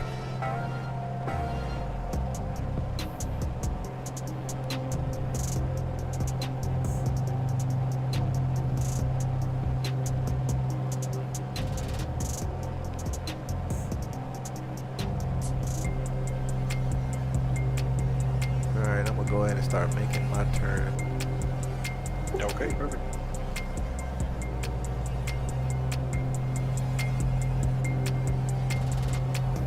The annoying part about the TVs that I got, I'm trying to buy the third one, the exact same TV as I got for the left side, but on Walmart, which is where it's from, it's not available for pickup delivery. Like, it's not available at all, and it was on sale for $200. So I don't. That's kind of annoying. Yeah, I bought 4 TVs at a place called Micro Center. I got 3 of them for my flight sim and then 1 for my bed. I think I got them all for about 800 and something all together for 4 TVs.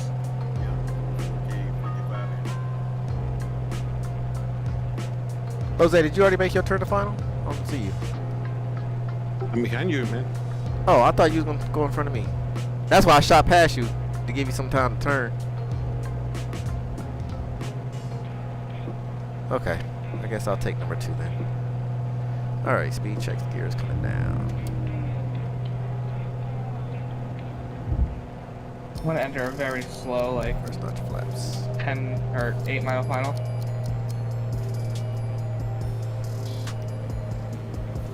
Should be enough to get all the planes off the runway.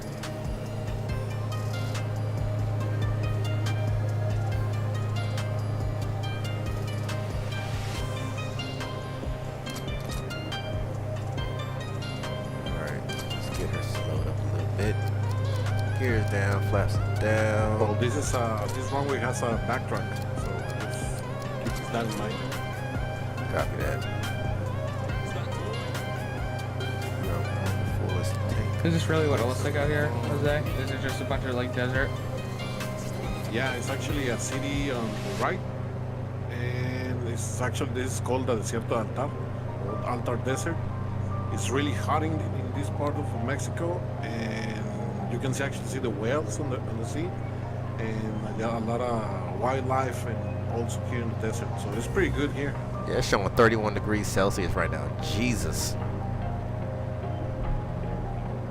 It's 50 degrees where I'm at in real life.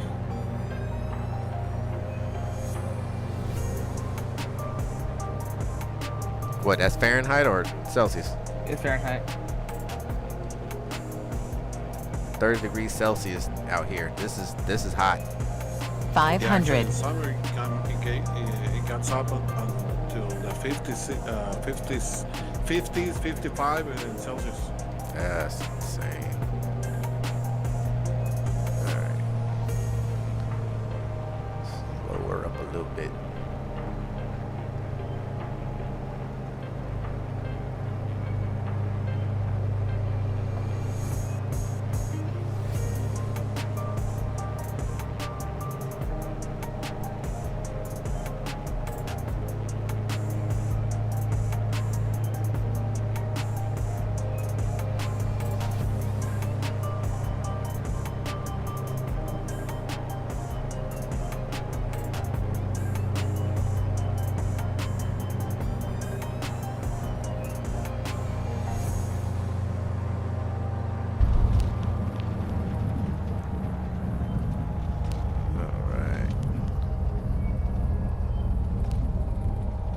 How high do you have your touchdown turned up in the butt kicker? Oh, not that much. Just enough to feel it. I think I have mine at like 100%. It might be too much. Alright, I'm clear. Flaps Okay, I'm coming in.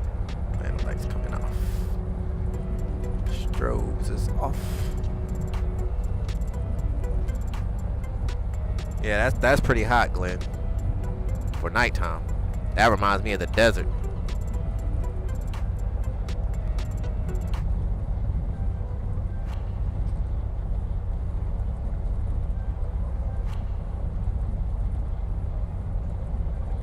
I like the brake effect though. That's pretty cool.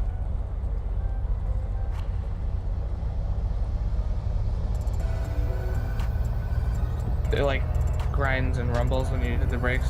Yeah. Yeah, I don't know how realistic that is because I didn't really pay attention to it, but it feels pretty cool.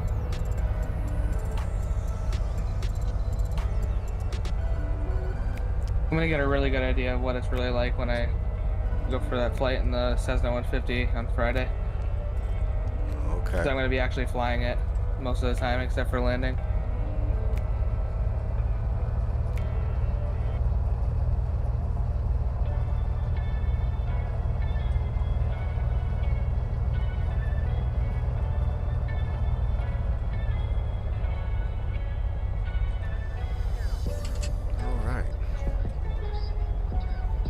Is everybody clear? Yeah, I'm clear.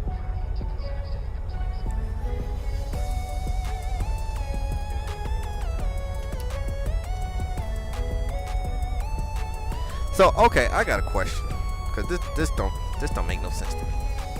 So, and this is for anybody in the Discord or anybody that's in the stream. So you notice in the sim, right, when you turn on either your taxi light or your landing light at nighttime, everything goes completely like dull, right? And I but, actually never noticed that. but then when you turn your lights off, everything brightens up around you. Now, I remember when I was flying, I don't ever remember it looking like that. Now, I don't know if that's because it's just how it's rendered. Like, you know, how does it supposed to, like when you throw the light on, everything else gets dark? Like, that don't make no sense to me. Why does it do that? It's always done that. It happened when you land and it looked weird. Yeah, it does that. First time I've seen that. I never noticed that.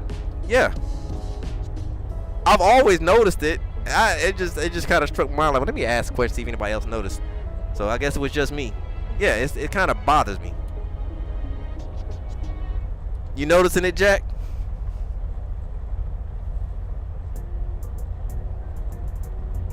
No.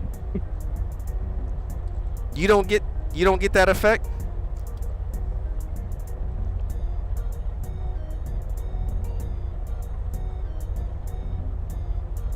What, on the, what, just the environment or the lights and the thing? Like, Yeah, like, so in your environment, so like right now you have your taxi and landing lights off, right? So everything around you, you know, it looks the way it looks, but the minute you turn a taxi light on, like the sky, everything darkens around you.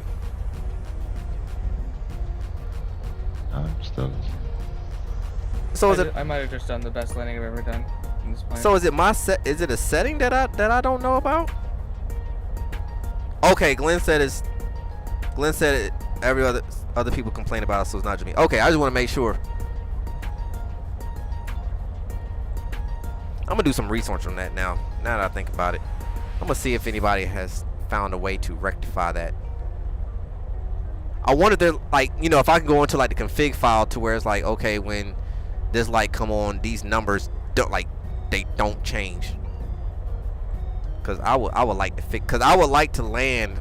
Like, I should still be able to see my light come on and everything still be bright around me. I don't think my taxi light is strong enough to dim the world around me, you know?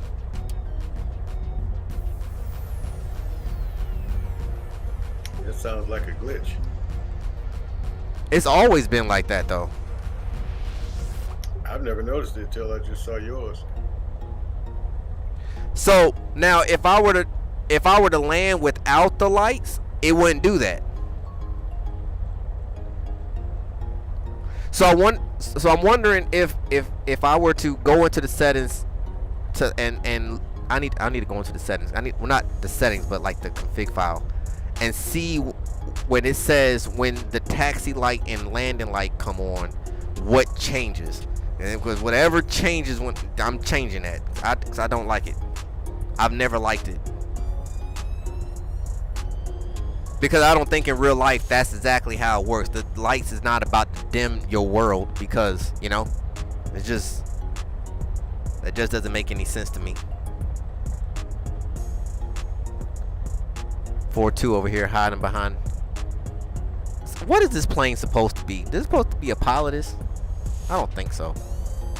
Is that a Pilotus, y'all? I never knew what this generic aircraft was.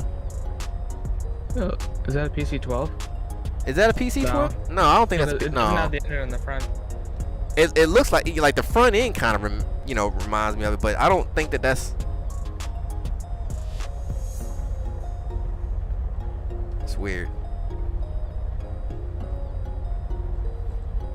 And just landing with the airport landing lights. But Glenn, even if it doesn't matter. Okay, so here's my landing lights.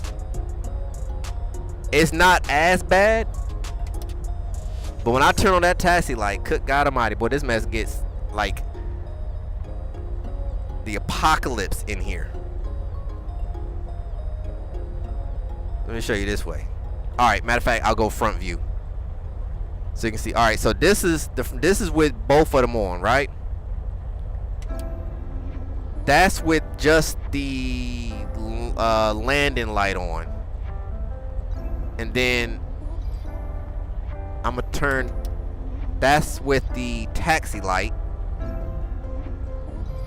And then that's with both of them off.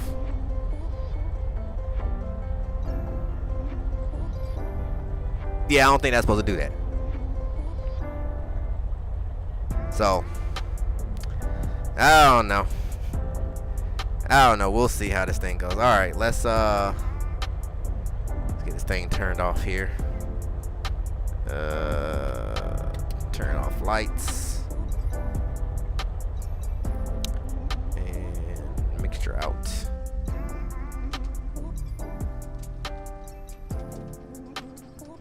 That is off. Those are off. That is off. And I think that'll be it for tonight, y'all. Another rough start, but we managed to get through the flight.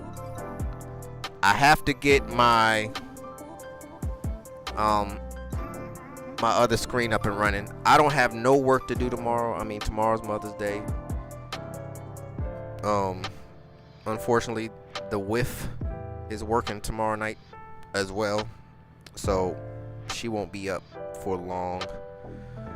So I'll probably starting once I'm done here with y'all tonight. I'll probably start working on my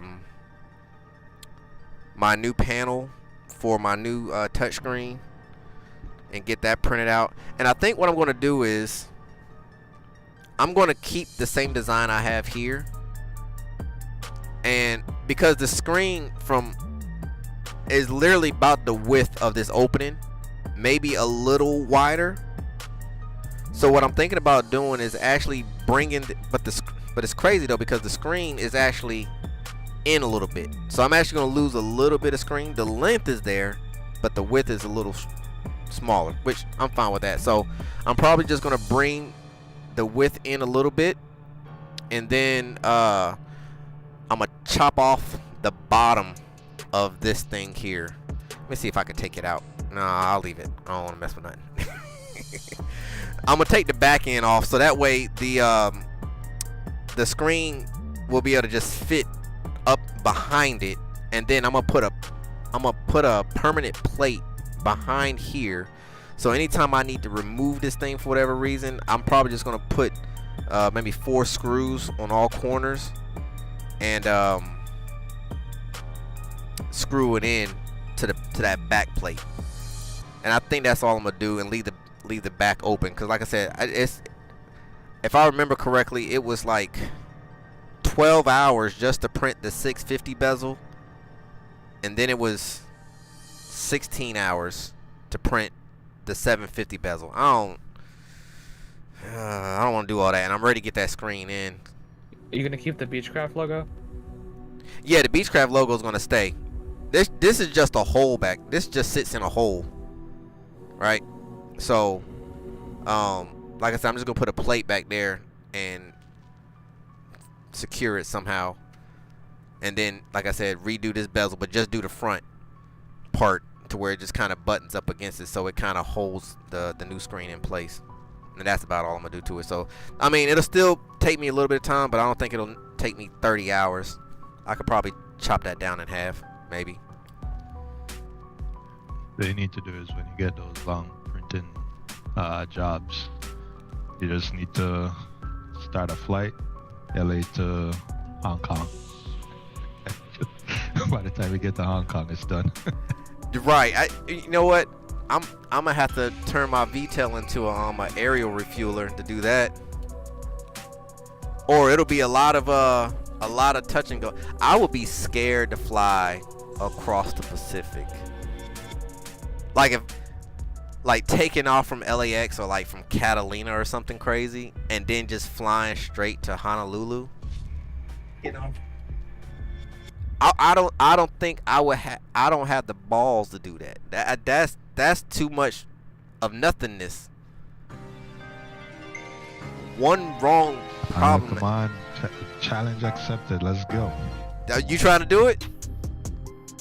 Well, Let's do it. You're in a.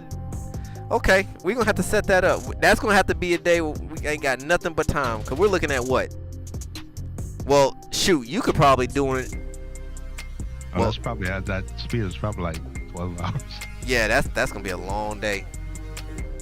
It'll probably be one of the things where like I would just do a live and just let it run, and then like y'all just see me like kind of pop in and out. I don't know. I mean, I probably could, but I don't know how I'll be able to do that though. Not with the kids, especially my little man. He not gonna let me do that. If I started, Nah, just let the sim run. just let the sim run and just see if it can make it happen. I think I'm thinking like the challenge is how far you get with a run how far you get with a run, I guess. So just fill it up and just let it run and see how far she can make it.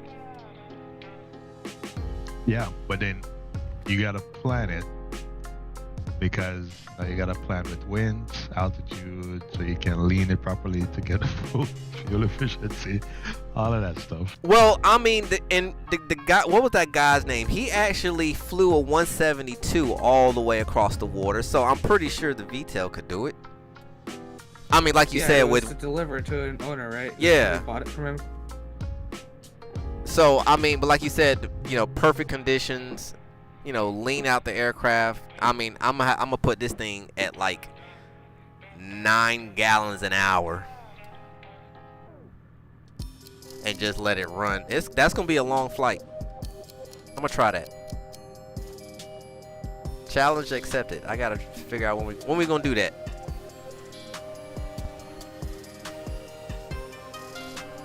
Memorial Day. Memorial Day. Or Memorial Weekend. Memorial Weekend. Okay. Sounds like a plan. I'm gonna put that one in the books.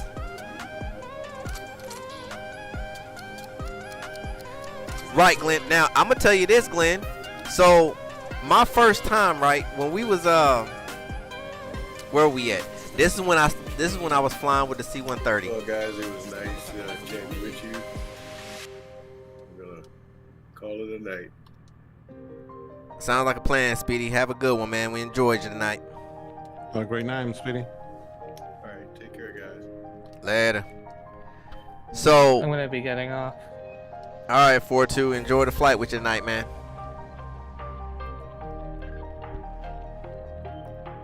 Yeah, I recorded that landing that I did, and it's probably my best landing. So I'm gonna post that in Discord so you can judge my landing. Yeah, definitely. I want to like see that. I'm gonna post it right now. Check it whenever you need. Okay. All right, I got some hours for you. All right, what you got? All right. So, at 150 knots, that's 16 hours. At 170 knots, that's 14. At 180 knots, that's 13 hours. So, But of course, the higher your speed, the more gas you burn. So. right. So, well, I know 18.5 is the ceiling for the VTEL. So, I would definitely have to get up to really be able to, conserve fuel, of course. Oh, man. I would need to find... But you're not getting no tailwind going to Honolulu, though, because the jet stream is going to be against you. You're going to have to catch it in between the jet stream, because if you catch that jet stream, that's going to be an ugly headwind. You're not going to make it. Yes, sir. That's where the planning part comes in.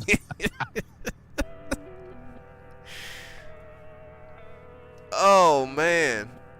Okay. I mean, to be fair, most single engine planes that make that trip also have fuel bladders too. So. Yeah, that's true.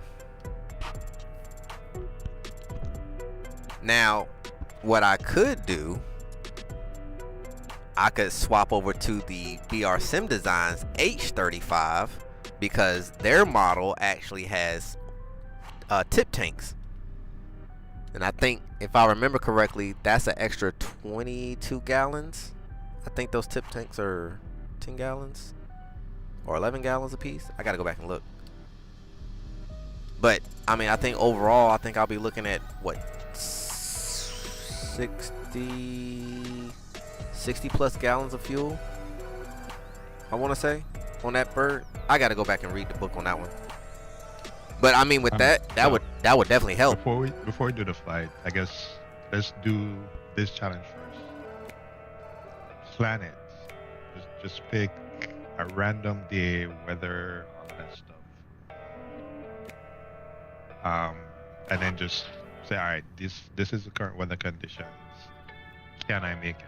Just do like a proper flight plan, performance, all of that stuff, and then see what that looks like. Okay.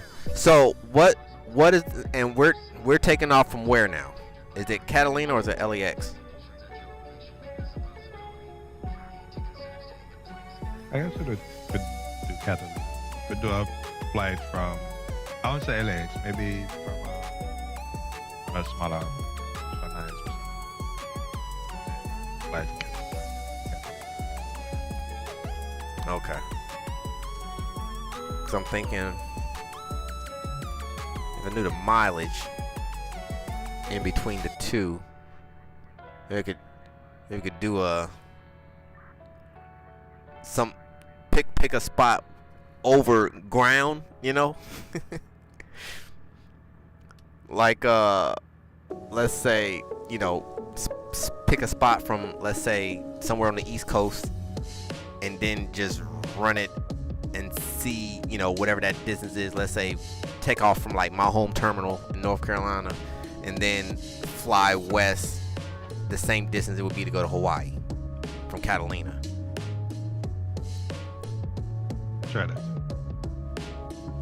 That way, you know, when we get ready to go down, it's like, all right, well, I can I don't come back in the sim and I'm just sitting in the waters. Which, I mean, that'll probably, I don't know. I think I can make it. You think you can make it, Jose? Oh yeah, man. Okay. Well, I know you can make it, Jack. That plane, you could make it in half the time.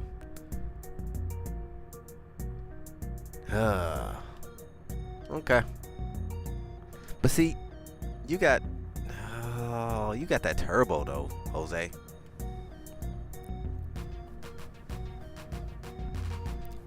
I know when I did. Isn't there a turbo version of the VTEL? There is. See, now here's the crazy thing. So I have the black square Bonanza, right? Now it's not a VTEL, but it is, you know, it is a turbo. And she can move, but what's crazy is you lose the turbo when you do the interior delete. It makes no sense to me. That's interesting. I think it because it's all tied into, you know, the instrumentation and the avionics and, you know, all of that. So when that's not there, it can't read. I'm gonna try to pull that up and see. I might tinker with it for a little bit tonight. I ain't got no work tomorrow, so I'm gonna be up a little longer tonight. But nonetheless, I'm definitely challenge accepted on that, and see if we can make this happen. And I'll probably, like I said, I'll probably just, I don't know if I should I stream it? And be like, look, I'm not gonna be sitting in the seat, but you know, if y'all want to pop your head in there once in a while, just kind of see. This is the challenge. We're trying to cross the pond from Catalina to Honolulu. I mean, I said you just let it run and then just do like, you know, hour check-in. Yeah, I could. Anytime I sit down, just trying to check it out and hang out for a few Yeah, minutes. 'cause that way you still get stuff done. Come back, check. Flight and stuff. Well, that sounds like a plan. Well, cool, man. Challenge accepted. I enjoyed the flight with y'all. I'ma go ahead and eat me a bowl of cereal. I got a taste for some cereal right now. And Get them Wheaties. we don't do Wheaties no more. I'm grown. Yeah, tell me what cereal I need to eat. I don't think my bones is gonna get any better. This is where they at. Somebody lied to me. all the milk that I drank, all the spinach that I ate, and the Wheaties and all that. Nothing in any of that gave me no height. I'm trying to figure that out. I blame my parents all the time. It's y'all fault. Yeah, the market got you. Yeah, got me good. I'm still short. It's not fair. But it's life. I'm proud of my shortness. I don't have tall people problems. Y'all have bone structure issues. I just get a ladder. Yep. Well, all right, fellas. I'm gonna go ahead and shut this stream down. I enjoyed everybody in the stream. I appreciate y'all hanging out tonight. It was a crazy one as always. Y'all know how we do over here. Glenn is saying go to bed. I might actually end up just going to bed since I don't have to work. Actually get some real good sleep, which not really gonna happen because little man's gonna be waking me up at about 7:30 like he do every morning, asking me for stuff. So you guys have a good one, man. I might end up doing a flight tomorrow night sometime too. Like I said, the wife is going into work. She's pulling some extra hours. So if I'm up to it, I will definitely let you guys know in the Discord. And if anybody wants to jump on, let me know. If y'all have another flight plan, go ahead, because my flight plans really be off the whim. But that's all I got. Y'all have a good one. This is Cardboard Sim. We signing out. Take care, man. Latest.